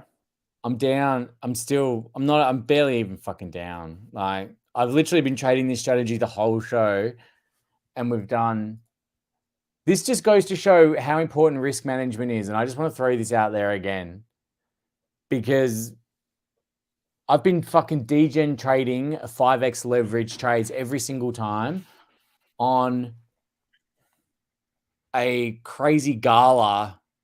I mean, fucking hell, Gala moves like crazy. And we've been trading this strategy for it's been 2 hours, man. It's been 2 hours and 20 minutes. And I'm down 5% on the whole thing. So $5 because it's $100. We started with $100. But this just goes to show how important risk management is for everyone out there who's trading. Bad trading is not degen trading. Stop. What's degen trading then? This is not bad trading. This is degen trading because we're trading on the fucking 1 minute. We're trading a 1 minute. We're trading a 1 minute degen strategy. This is the definition of degen strategy. And what we're not doing is being fucking idiots and not putting in stop losses. So we're making sure that we don't lose our fucking capital so that we can put it into the next trade. You're swearing heaps. That's funny. Yeah, but it just makes me angry when someone says this is totally degen trading. This is degen trading at its best on the 1 minute strategy, 5x leverage with stop losses so that we don't lose our capital and there's a possibility to make it up and make it back. And that is degen trading as far as I'm concerned. I just want to give people my wisdom of the day. If you entered crypto in 2021, you were the dumb money. Yes, I saw this. Around, good tweet by you. Next cycle, you'll be considered the smart money. So for all the dumbos out there, the fact you're here right now means that maybe you're not as dumb as I think you are. I think you'll be the smart money next cycle. Just for sticking around. But anyway. I agree. My wisdom of the day. It was good wisdom from Hugh, from our mate Huey over here. Big Hugh. From Hugh Hefner. Hugh and his little dressing gown. Sleepy drunk Miles. True fact, funny about true fact, Andrew. I'm gonna be honest, Andrew. Strong fact. I'm gonna be honest. Hang on. I actually am a sleepy drunk. I'm not a very crazy drunk. I actually get really tired when I drink. That's why I need vodka Red Bulls. Because for me to get the effects of the alcohol, I need some caffeine. I get so tired. I'm not a very energetic drunk, which is weird because I have mates that are just crazy, whereas I'm just pretty chill. Haters, please piss right off. Nick, you're a legend. Yeah, exactly. Nick, love you, buddy. Love you. There's a few Chaos haters said in the you're a dum comments. dum. We're loving the comments in this show. We love it. We No, absolutely love it. 99% of people are nice. Nah, it's awesome. I fucking love it. 1% It's of so them. good. And you get the couple people who just throw in the hate comments, but whatever, man. I like the hate comments because they're pretty funny. What was it? Haters mean you made it? Is that what someone said before? Haters mean you made it. Haters mean you made it, baby. So someone's gone in that true Degen is like 125x leverage. Winning trading is Degen trading. But I just think it's fucking bullshit, man. Enjoy Because getting like scammed. I know. Anyone who's fucking saying, "Oh, I'm just Degen trading, I'm winning every time," they're fucking lying, dude. You're a fucking gullible as shit, man. I'm sorry. It's just fucking bullshit. Like all these fucking yokels who go, "Oh, these fucking muppets out there who are, oh, I'm making all this money off all these fucking trades." They're bullshit because they're not showing you the ones they're fucking losing, right? This here, this shit right here. See this fucking shit? Wrong, wrong, wrong, even, right, wrong, even. This shit is fucking real. This is real. This is what happens. This is real. What you do is fake. Real. What we do is real. It's real. It's fucking, I'm telling you. Real. What's going on here?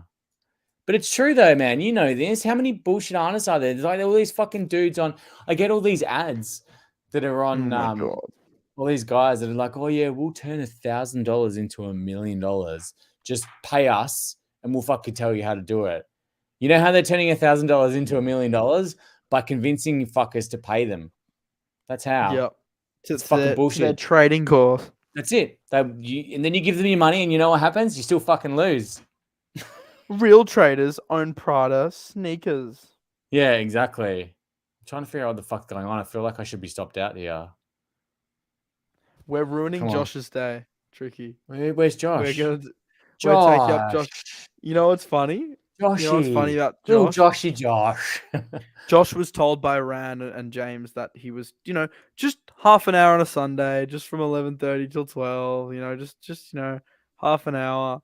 And he's been sitting here and he's got his friends going, "Josh, you gotta go." And he's like, "Should we bail?" I don't. We haven't done our trading call.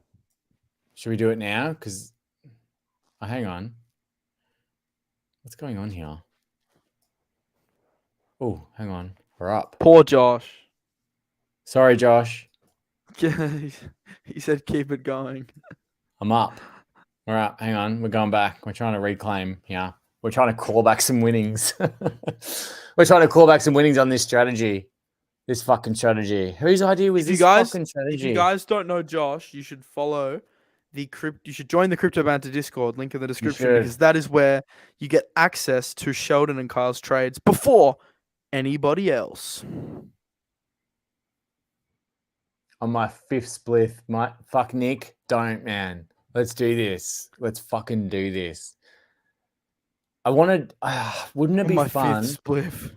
Wouldn't it be totally fun to just get right on it? And like we're drinking, and so that's fun. But I'm talking like we fully just get whacked and just trade proper hard. Like we're doing what, $100 right now, trying to turn this. No, we're not even trying to turn this into anything, but actually fucking going really hard and just getting fucked up and trading. Okay, here we go. We're on a run. Fucked up on what? Drinking or? I don't know. Dope. Do we have some bathroom breaks and then come back? Yeah, maybe some secret bathroom break. Maybe you get the Colombian flu while you go to the toilet and take a slash. I don't know. That would be fun though. I just don't want to get demonetized. That's the thing. I think we've been demonetized. I'm pretty sure as soon as I speak, we get demonetized. Sorry, Ran. Sorry, bud. Sorry, Ran. No ad money for you today, but you may make RefLink money, Ran. So, guys, sign up for the trading comp, guys. Sign up for the trading comp. We're not making money from YouTube anymore. Give us a like. We're not making money from YouTube. We are fucking definitely not making any fucking money from YouTube. YouTube isn't giving us a cent for these views, guys. Courtesy of the dribble that drools out of my mouth. And let's face it, I am open to this. Wow, this stream is going downhill. We haven't got us downhill. I reckon we went more downhill on other streams. No, because I'm not even that drunk. You know what it is? I'm really tired. I had 3 hours sleep last night. I was up till 5. I woke up at 8 for the George, what's it called? That fight, that boxing fight. What's the fight today? There's this big fight that I had Oh, tickets to. I thought it started at 9, but I realized it started at you 3. bought the So I woke pay-per-view. up for nothing. No, I was gonna go. I had tickets. Oh, it was in, where was it? Marvel or Rod Laver. Yes. I It had tickets, was. man. People, I saw a bunch of that shit on fucking Instagram today, actually. Finally, some real words. Keep drinking. The going uphill was just as fun as the going down. That's just Yeah, straight love, totally. blind or high. Who's is Ruchia Tanu? This guy shooting in the dark. You talking about me? Is he talking about the trading strat? Probably, but that's exactly what it is, isn't it? It's, well, I mean, look, it's a strategy. I mean, fucking, like, I don't understand what these people think. Like, what do you think?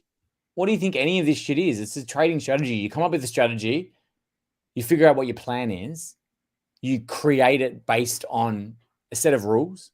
What are your rules? Any fucking rules. You choose the rules. I don't care. Whatever the rules are. Bloody, the sky turns blue, you put in a fucking long. Every time it turns blue, you put in a long. Every time the clouds come over, you take a short. Whatever the fucking rules are, that's what a trading strategy is. Right? Whatever the fucking rules are, motherfucker. But it's true. Like, there's no right or wrong strategy. Oh my god, Bitcoin's boring. I want to open a trade now. It's so like, I'm bad. desperate. It's so This shit. is so boring. That's why I picked Gala. That's why the Gala's the only thing that's moving, and it's barely fucking moving. This? What is this? It's barely moving. The Bombay billionaire is a bloody legend who hangs out in the Banter crew. Bombay billionaire is my favorite Indian. He's solid. He's really He's solid. the only Indian I'm friends with. That's risky. What? It's true. It's just a fact. He's the only Indian I'm friends with. I don't have any other Indian friends. Cool. I don't. Sweet, bro. It's just cool. It's not illegal to say that. No, it's fine. Lucifer. He's I'm not the poor making a version general comment on what I he's think the poor of Indians. We'll move on. He's the poor version of Trillionaire. Bong Boy, Billy Boy. That'd be good. Are you looking forward to the launch of Pulse Chain? I don't know enough about Pulse Chain, to be honest, but I feel like have you heard what's happening with Pulse Chain? I feel like they did something actually good. No, I haven't. I've not paid attention. So they were going to fork Pulse Chain with the original ETH proof of work consensus. Then Ethereum went to proof of stake, so they delayed Pulse Chain so they could fork ETH 2.0. Yeah. It's hilarious. ETH 2.0 does not lower gas fees for Hex. It's hilarious. Sorry, what happened? Bring it back up again. It's a fork of Ethereum, and they updated it for ETH 2.0. Yeah, they would have had to have updated it. But it's just. I find it so dumb. They're just forking Ethereum. Like, it's so as far as Ponzi's are concerned, is Hex not a Ponzi then as well? Like, it is a Ponzi. Richard Hart knows it. He just plays this big charade, and he's a smart guy, and I respect him. And honestly, I think in another world we could be friends because I actually think he's kind of cool. But at the same time, he runs a Ponzi. So I don't know what else to tell you. I'm trying to get an outfit. There we go. Yeah, baby, I saw that one the other day. Fucking fly. To be fair, it's one of his pretty better fly ones. for a white. Those shoes pretty are actually fly pretty for cool. a white guy. But I don't know. He's not pulling it off amazingly. Like, dude needs to just, I don't know, something.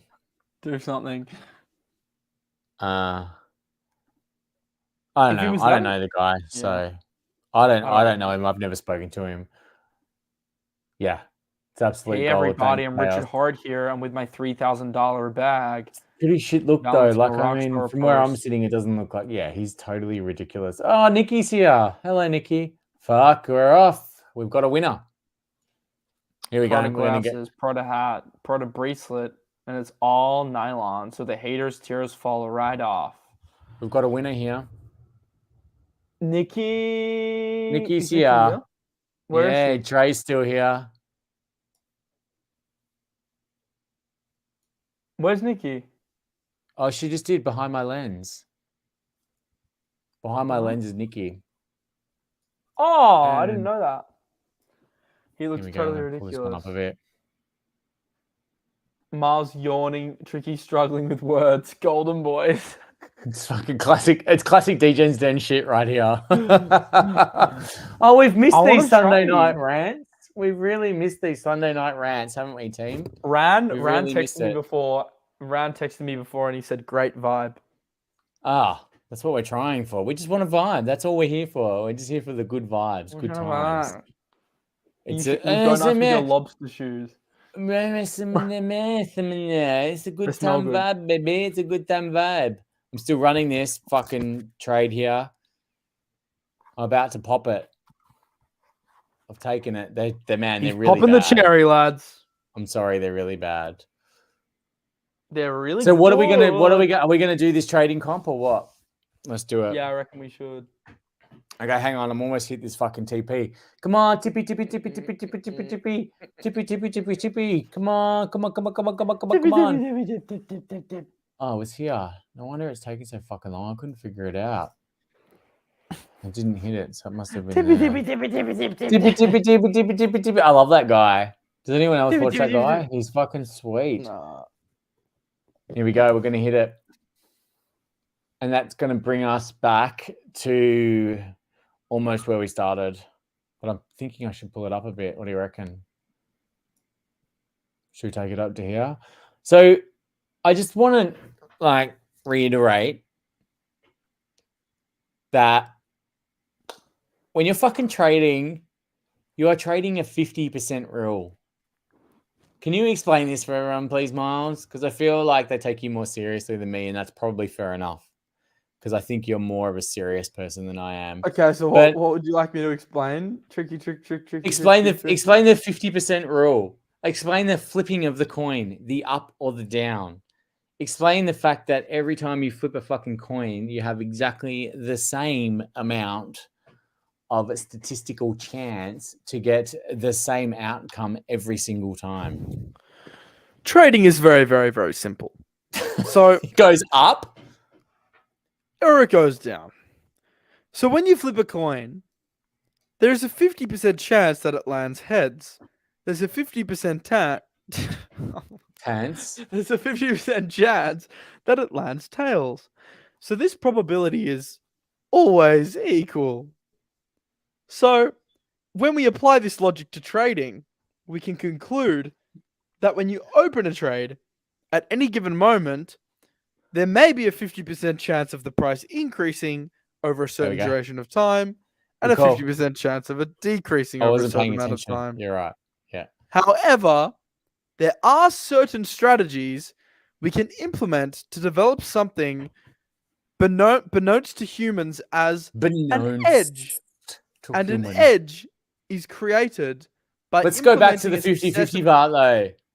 Okay. And I love this thing, this LO, someone, Epic 3 Mike, put in LOL, but it's not 50-50 odds all the time. This is fucking bullshit, man. You're wrong. And I'm sorry. You can have an edge. You can have an edge. But every single time you place a fucking trade, there is a 50% chance it will go down, and there is a 50% chance it will go up. And there is nothing you can fucking do about that, ever. Sorry. It's just the way it is. Well, unless you have an edge. Yeah, but... Unless you're edging. Should we edge tonight? Fuck. Should we edge together, Tricky? I'll edge. Do you want to edge together? I'm always keen for an edge. I'm keen for an edge. I'm in the mood for an edge. I haven't edged in a while. I feel slightly dirty. I don't know why. I haven't edged in a long time. I feel slightly dirty. I'm not sure why. Oh my God. Whoever said movie stop loss up was bang on. Sorry, I forgot to do that. I have been doing that. And I know it was very profound. Sponsored by Brokeback. That was profound. Brokeback Mountain. Sponsored by Brokeback Mountain.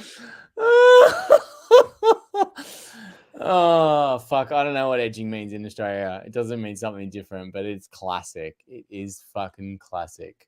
Okay, we are so close. Once we're out of this trade, then we'll go to our trading comp. Is that where All we're right, at? I want to do this trading comp. I am busting to go to the fucking toilet. Can you waffle for yourself for 5 seconds while I go to the bathroom? Because Yeah, I I've just can drank a whole waffle. bottle of red wine. I'll leave the trade going. You've got the stop. I might put the TP. I'm going to move the TP up. Now leave it on there so you can see what goes on if we hit it or not. I'll be back. Well, everyone, firstly, I'd like to sincerely thank everyone for hanging out with us on a Sunday night. I appreciate everyone for joining and having fun. We want to continue to make these streams as fun as possible over the next coming weeks. We do want to make this a regular thing every Sunday. And we have some very cool ideas which involve massive giveaways, because one of the things I wanted to do with this show was really give back to the community. And that's something that I really want to do.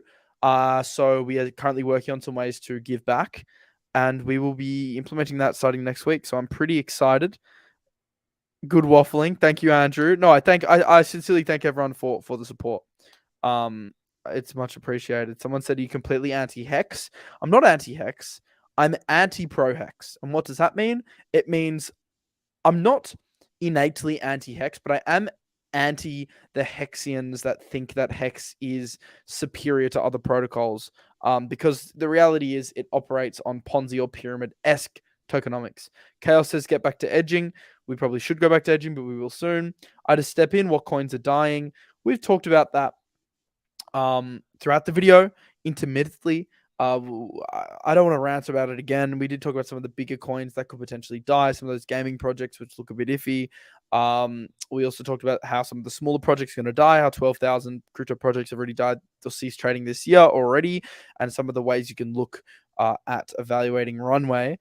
So yeah, the projects that'll die are the ones that don't have runway. It's that simple. And there are a few that are running out of runway. Blockchain Inc. asked what has happened to DeFi. DeFi hasn't gone anywhere. I mean, just think about it this way, right? We had a massive lunar collapse. We had the collapse of centralized entities. Yeah. We've had the collapse of Celsius, Voyager. We hit anything or not? All these projects. Massive fucking something got knocked And out. So Got stopped out. all those CeFi applications went bust. Did DeFi go down for a split second? Did the protocols fail? Did the smart contracts fail? No. DeFi operated smoothly. Nothing happened. In fact, if anything, the massive liquidation cascade in May proved the need for DeFi. It didn't go anywhere, and it worked exactly as it should have. So DeFi has not gone anywhere. In fact, the use case is stronger than ever, in my opinion. The only thing that has gotten weaker is retail's willingness to allocate capital to DeFi applications, and that is represented by the TVL, which has dropped. Yes, but DeFi has not gone anywhere, and in fact, there are still some good opportunities. Maybe something we don't cover as much these days, mostly because for some reason it's not considered kosher, or it's not. I don't know. It's like DeFi's been painted in a slightly more negative light than I think it should be, because at the end of the day, if you're going to hold projects, you may as well earn some yield on them. So someone asked, will Phantom still be okay? I think this is a relevant question to the DeFi conversation, because Phantom was a pretty DeFi relevant chain. What I'm going to say is Phantom has one of the most beautiful tech stacks of any L1. I mean, Andre said it himself. Phantom is elegant in its design. I guess the main question mark is whether FVM can end up being a success, because what Phantom lacks right now is a differentiator. So it has the community, but right now in the bear market, that has dissipated slightly. So it does need a genuine differentiator from these other L1s. Its lack of VC funding concerns me and has concerned me for a while, and I've spoken about this many times. However, its tech is still fairly elegant, and it's a good stack. And I do think the DAG consensus model does work. So I do like it, and it's still in my portfolio, and it's still something that I will accumulate throughout the bear market. Is it something that should constitute more than 5% of your portfolio? Probably not. And even in the bull run, it shouldn't have either. Did I get a bit carried away with my percentage weightings? Yes. Was that due to the amount I put in? No. That was actually a reflection of how much it went up relative to my other holdings. So that's the reason why it was relatively overweight. Sitting today, though, I'm happy with it, like at a 2 to 5% of my portfolio. In fact, I'd say 2 to 3% is probably a little bit better. So it's still a bet I want to take to some extent. that for It's just Phantom? not You're one. talking Phantom? Yeah. It's just not one I'm as confident on as, let's say, a Nia or a Solana at this point. Just Given its lack of relative development. You can see this on the GitHub commits on Sentiment. So that's how I stand on Phantom. It's not dead, but it's certainly not booming. Someone said Drip is the king of DeFi. Yeah, it's weird. A lot of people love Drip. I even know some guys in real life that are obsessed with Drip. The only thing that's trying to iffy to find me I had a about Drip Phantom thing for us. is how they generate yield, and they generate yield. Drip generates yield through people staking. So then they pay out new holders with old holder stakes, which is like, sorry, they pay out old holders with new holder stakes. And the problem with that is it's basically a pyramid scheme, right? So Drip is like a glorified pyramid scheme because everyone that stakes, they take like a percentage of the pool and they use that to pay out holders. But like, it doesn't really have much utility as a product. I like investing in products. What I've learned is that we want to invest in things that actually have a use case of like, wow, this achieves something that is needed in the crypto ecosystem. And when I approach any new project these days, when I want to invest in any new project, I'm always thinking, wow, how does this fit in to the crypto ecosystem in terms of its use case? And I would say something like a Drip doesn't. And that's why I don't like projects like that. And that's why projects like that will die, as the title What's of it going to do? Title alludes to. What's it going to do? What's it going to add? Who's going to use it? Why are they going to use it? And what problem is it going to solve? They're crucial questions you need to ask yourself every single time. And if you're not asking yourself those questions when you're investing in these batch of stuffs, then why are you investing? Like, I just, you know, how are these projects going to help our society achieve our next goal? Think about it like that. Like, what is the next step? Where are we going? What do we need? What are we going to use them for? And if no one's using them, fuck them off. Don't even invest. If the people aren't using any of these projects that you think, you know, just because it's got a low market cap and there's a little bit of what problem is it solving? Great question. Ludicrous. Exactly. Why? Because ultimately, eventually there's going to come a time where if these projects aren't making money, they're going to be fucking worthless. I promise you. Right now we're in good hype still. Things are looking up. It's nice. But there will be a time when it could be nicer. It's still not that bad yet, though. Like, still not that bad. It's pretty bad. But there's still projects out there that have, you know, like fucking, what did we look at before? Fucking Decentraland. Was it Decentraland or Sandbox? Which one was it? One of them. Decentraland. Piece of shit, man. Who wants to play that game? I'm sorry. Who wants to fucking? I don't want to play that game. If you I don't want to play that game. I don't want to fucking play that game. Sorry, it's a piece of shit. It looks fucking horrible. It's clearly hard. Fuck off. I don't want to play that game. I don't want to play that game. I don't want to play that It's game. horrible. Looks fucking horrible. The boys are so representative of us Aussie pissheads. Fucking love it. What was the utility of Tamadoge? There was no fucking utility for Tamadoge. That was a trade. But we copped There's a difference between utility and pump and dump, motherfucker. We copped a fucking sweet 10x on that bitch. And that was what it was for. And don't get me, there's a massive difference between utility long-term investment versus let's fucking dump a cheeky 500 on here and see if we can 10x our coin pretty quick. And when you hit those, you fucking get in and you get the fuck out. And that's what they're there for. And I'm sorry if anyone thinks otherwise. And maybe Tamadoge will come good over time. What about Hoj? Yeah, actually, that's not a fucking bad idea. Let's look. I've totally not looked.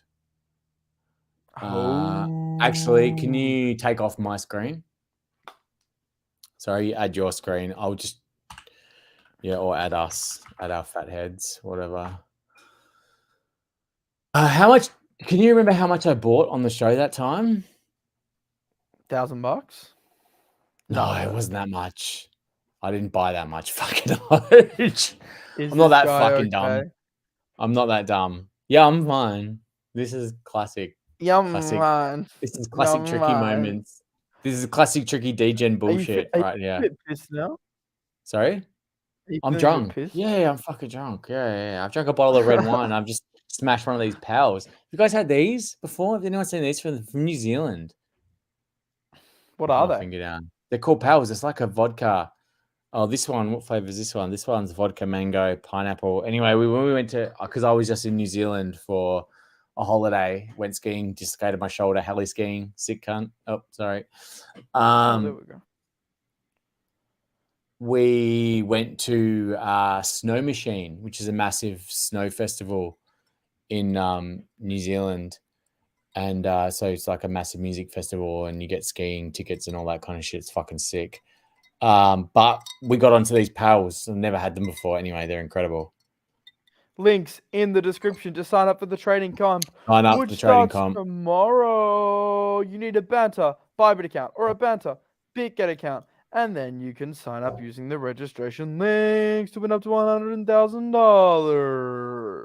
I love the fact that someone remembered that we did a hose trade on the show.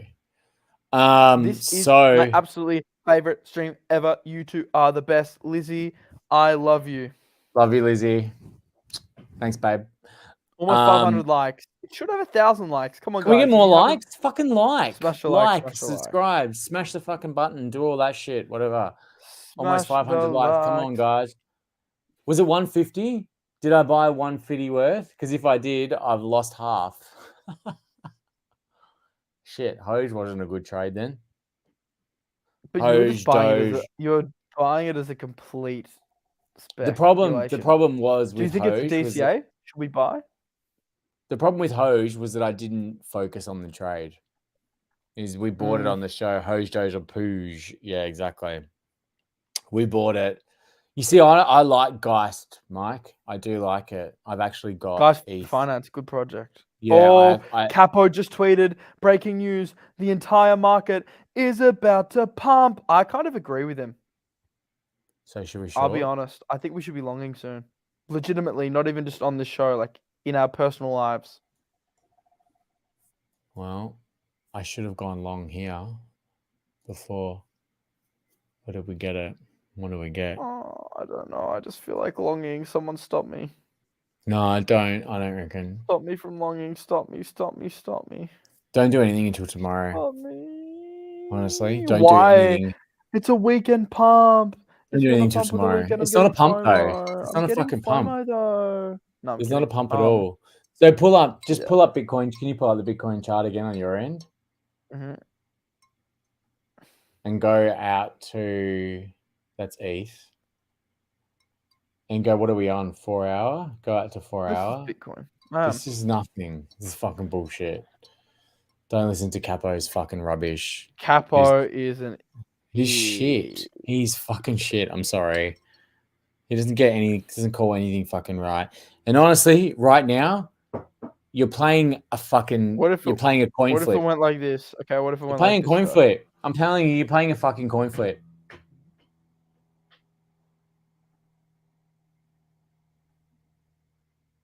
Why though? Why is it going to do that? No, it's not going to do that. It's not going to do that. It's not going to do that. Why not? It's going to go down because it doesn't have any liquidity to give it movement right now. It could. It has to go down first to create a move up.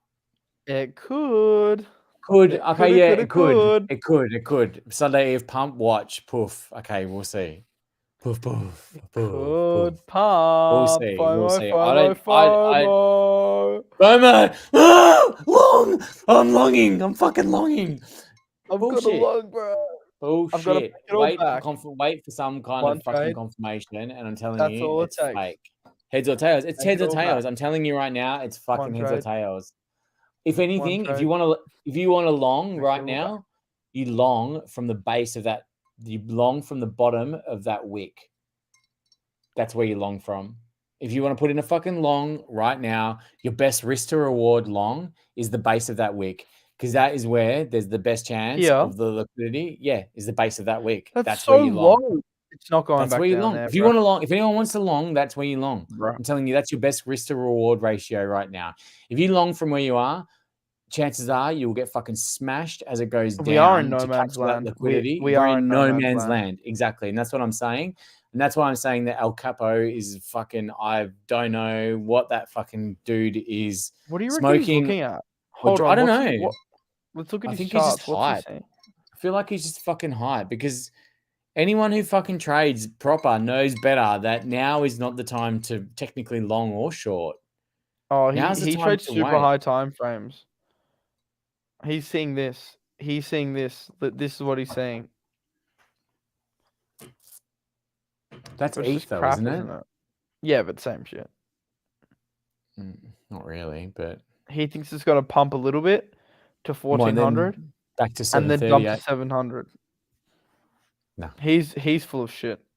He's fucking full of shit. There's 0% chance that happens. It's just a bunch of fuckers speculating on shit all the time. Sorry. Just what it is, guys. He's seeing a wave to No 21. one fucking knows. No one knows. And I wish people would stop pretending that they know.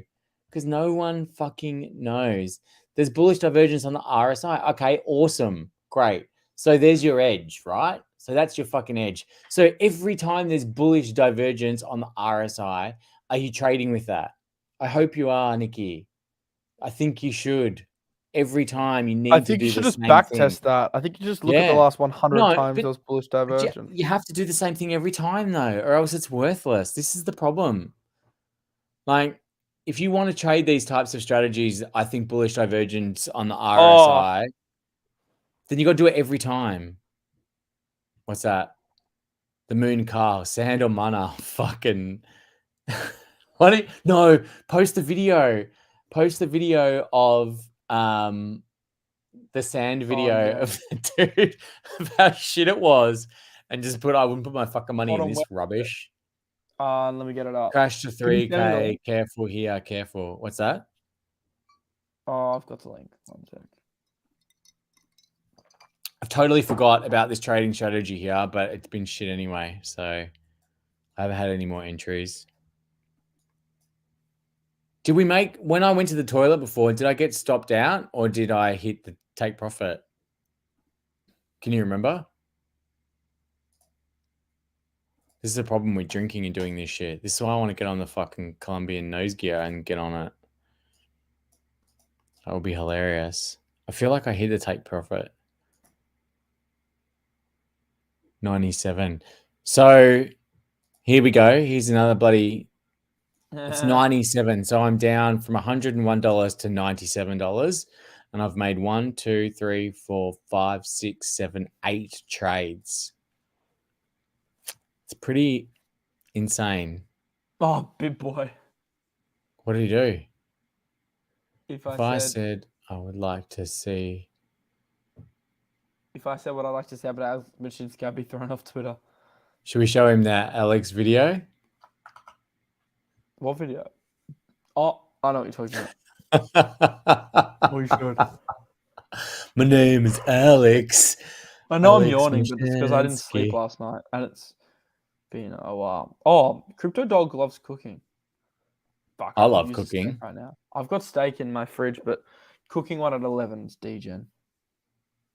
We probably should call it soon anyway, man. It's getting pretty Root to late. Fi, the most alpha in the crypto world. Jokes.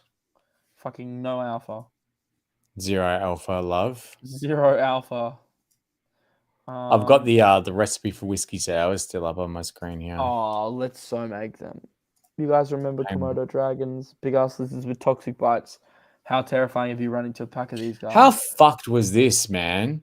These fuckers throwing bloody. I'm sorry that this is a thing, but how bad was that this? was crazy, man. How But bad it was this? glass. I'm pretty sure it was glass, though, right? Protected. Well, I'm pretty sure that it probably wasn't even the real painting. But it's like, this is not the Idiot. way to draw attention to what you're trying to achieve, because once you do something like this, no one takes you seriously. Bunch of idiots. I'm sorry, but it's just not the right way to do things. Anyway, Bunch of clowns. here's my profile, but what I'm trying to find is one of my shit posts from the other day. Oh, this is an interesting one here. That's interesting for everyone to take a look at as far as what our conversation is concerned. Basically, the title of this video in relation to projects that will or will not survive over time. This is a great statistic to use. Monthly fees. If something makes money, it won't die. Simple as that. Because as long as it's making money, it's keeping people employed. And as long as people are making money, they're going to keep working on something. So there is a great statistic for everyone. If you're looking to make sure that what you're investing in isn't going to die, there's some fucking... Okay, guys. Alert. The Queen of Calls made $480,000 this month just investing in low cap gems. Her calls are insane in this couple months in her private group. Shit. Only in the private group, though. She doesn't give a shit about the bear market. She is smoking hot Who the and fuck smoking is rich. this fucking bitch? She... What the fuck? This fucking... Fuck off. Jesus. If I had tits, I'd have fucking... Wait. So many thousands of followers. Wait, she fully doesn't have a Twitter. Oh my God. Apparently her private group, in her private group, let's click on her private group link. She's made $480,000 in the month. Fuck off. Oh, she's bullshit. got a Telegram in a private group that you need to pay for. Should I do a tweet? In my private group, I've made $5 billion. No, you shouldn't, because it's fucking bullshit is why. It is bullshit. It's fucking bullshit and it makes me angry. It's just absolute crap. rubbish. So many lies in the space. What? So okay, guys, why lies. is this stuff on my feed? Here we go. What is happening to Twitter? Hang on. Here.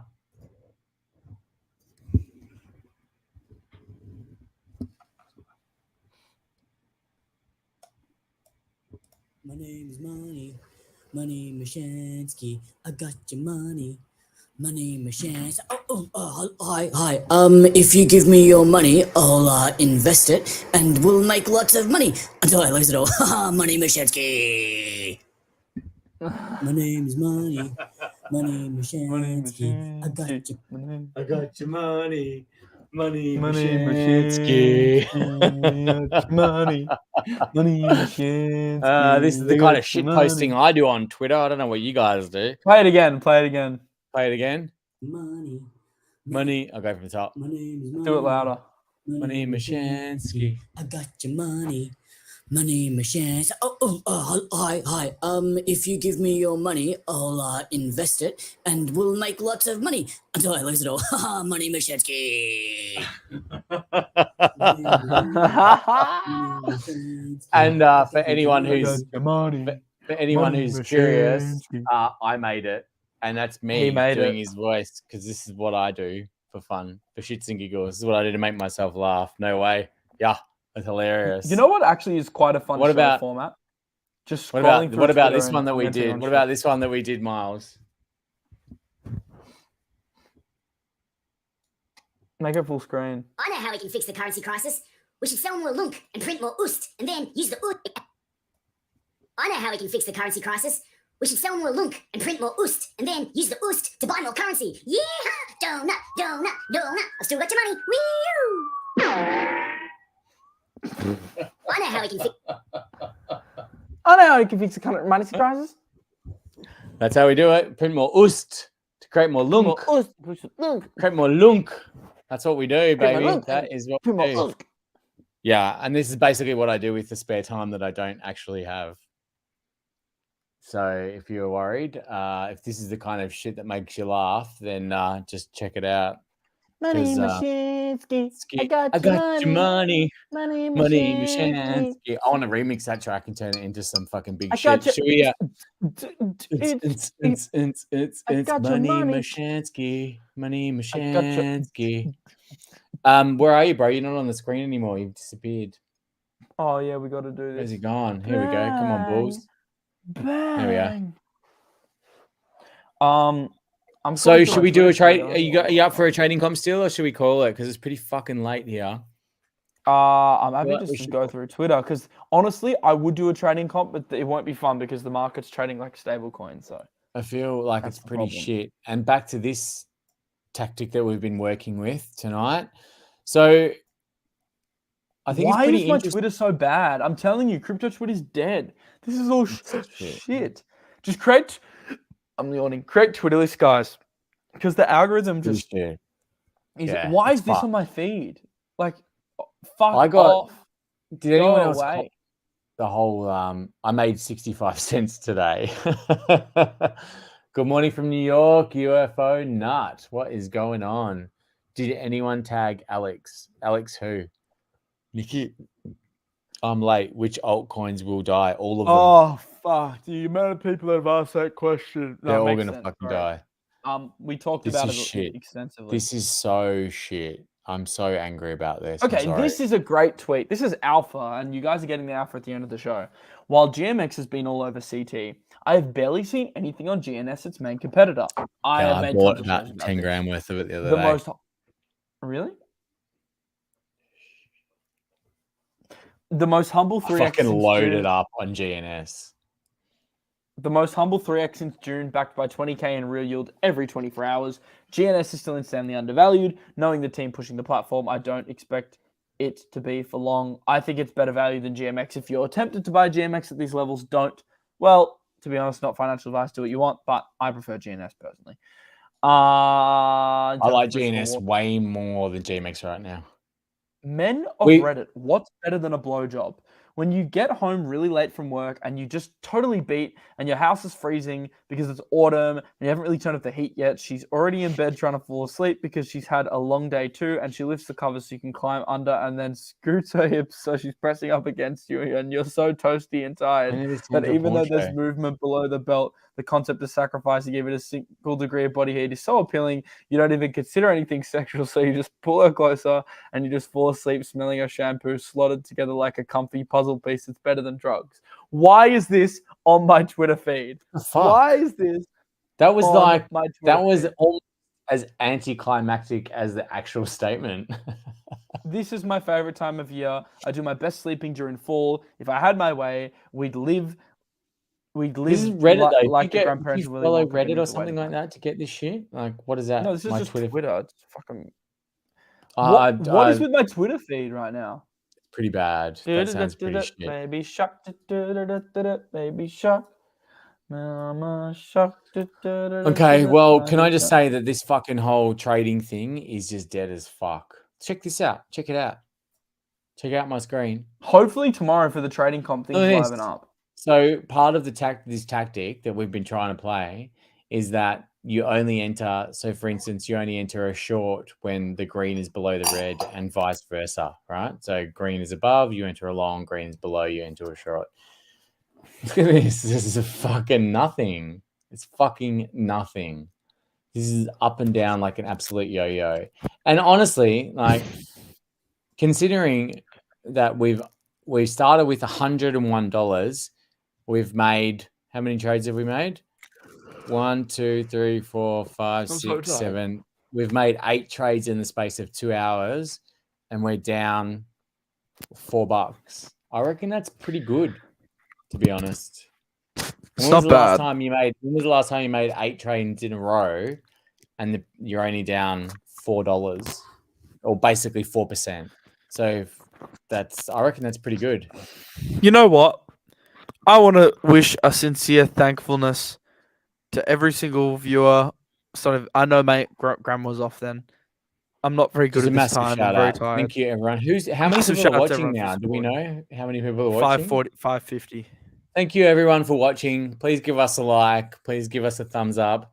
We love your comments. A like and a thumbs up. They're the same shit. Is it? Yeah, is it a thumbs up? And a thumbs up. Oh, gee, this is awkward. Someone give me another glass of red wine so you I can hide You behind do know that the thumbs up emoji is the most passive-aggressive emoji ever. Why? And that it's really offensive. You shouldn't use it. There was actually a study by the Daily Mail that no, I don't know if you heard all that shit. It was like a big Twitter trend that the thumbs up were bad. Nikki, I'm following normal people. It's the normal people that are retweeting this crap. Yeah, it's just the fucking bullshit. These guys are comedy. I love Australians. Thanks, Will. We love you too, buddy. You're a fucking legend. Batman, thanks, William. You're a legend as well. Cheers, boys. This is what we do. Thanks, Chantel. Now, thanks, next Sunday, we won't be streaming, though. So we're going to do one-on-one off, I reckon, at this point. Yeah, but I kind of want to. It wouldn't be the same without you, though. But I might just do it to keep the time slot warm. Yeah. But I won't do it. I was thinking maybe we do it. Maybe we just do it. Maybe, though, because... Okay, so the reason why we haven't done these for so long is because on a Sunday night, it's really hard for Miles and I to get this shit together. All right? And contrary to what you all think, This is not us just drinking. There is planning that's involved in this shit, and it does take time to fucking sort all this out. And we're both really, really busy people, so it's super hard to get this shit together. Yeah. So, which is part of it, and we've been around and traveling and whatever. But what I was thinking is maybe Getting next week. drunk Next and week I hungover. can't do it because next week is actually next Sunday is my birthday. And we have a big. Woohoo! We're flying to Sydney next Friday night. I've actually won an award for something that I'm going to collect on Sunday. So that is something completely different outside of crypto. But I was thinking we do it every second week just to ease back into it. And we stick with that for now. And that way it's not too much pressure. What do you think? So we skip next week, we do the week after. Yeah. I feel like it needs to be every Sunday, but my caveat to that is obviously I'm in Europe soon, so it's going to become more difficult anyway. Yeah, so then that works better that way if we do it fortnightly. Let's just play it by ear. It just means if we lock it in fortnightly, it means that we're not locked into doing it every week. So you've got the week off. Nikki, I should go to bed. I'm tired, all right? Yeah, we should both go to bed. I'm done as well. I'm wrecked. I'm exhausted. You guys can tell. I just want to give a massive shout out to this fucking strategy. I'm impressed that I'm not down more, to be honest. Yep. I'm fucking impressed. I'm really impressed. I'm going to keep working losses this. To begin, but the last 5 trades have been net profitable. Yeah, I know. That's what I'm saying. So this is what everyone freaks out about. Profitable. And this is what is so important about these fucking strategies. The problem is you just need to keep doing it. That's the hardest part. The hardest part is to go through this shit here, where you get losses, and then keep doing the same thing afterwards. But that is the key to these, because look at that. It was net. And rule of statistics, what does that tell you, Miles? You know the answer to this question. Rule of statistics is you get 3 losses in a row, you get this shit, and then what happens next? You get 3 wins in a row. 50-50. You get 3 wins in a row because it plays out. The sample size is too small. It's too small. It's fucking way too small. But the rules of statistics will play out that you get your 3 losses here. You get this shit, and eventually you'll get 3 wins. Chances are you a million trades. Yeah, you start winning. You could have 20 X's in a row. I mean, it's just like the roulette table, right? Red, black, red, red, black, exactly. red, black, red, but that's it. Black, red. Think about it. This is fucking black and red. If you play the same technique, exactly. If you play the same technique every time, eventually you're bound to pan out. Fucking hell, can I talk? Eventually, it's bound to pan out. That's what happens. And this is the problem, is where everyone freaks out and they go, oh, I've lost. But if you keep playing the same strategy of rules every time, eventually it'll catch up. Sorry, I'm going to preach until I get it through. But the same strategies will net profit within 3 to 10 wins. Exactly, man. Exactly. Bang. Perfect. What's AAIA award, Miles? Sorry, I don't know what that is. AAIA. You said you were winning an award. Yeah, we have won an award. Alcohol's Anonymous. No, we won a best short film award the other day for a film that I executive produced. Wow, you're a king. So yeah, we've won best Australian short film. Just saying. But yeah. Anyway, so we're going to Sydney on Nikki, my birthday. The floods are bad. I'm in the country now, and the floods are bad. Pretty shit. But it's fucking hectic. Better. It's okay now. We literally, it was crazy, man, in the country. Yeah. I've had a long day. Yeah. Okay, I reckon we call it, bro. Let's get it. Okay, let's do it. Cool. All right, thanks everyone for joining. Smash the like button, smash the subscribe button, sign up for the link in the description. We'll see you. Thank you so much, everyone. We've had a great night. This is so fun. We do love this. Josh, do you know how to do the end cards? If not, we can just end the broadcast.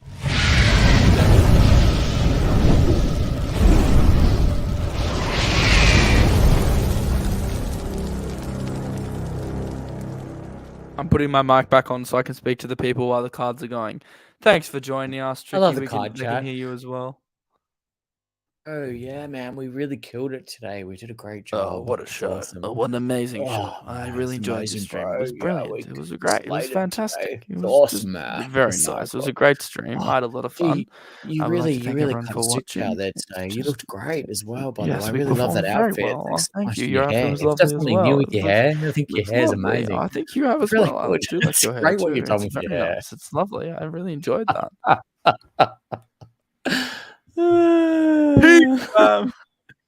Fucking hell.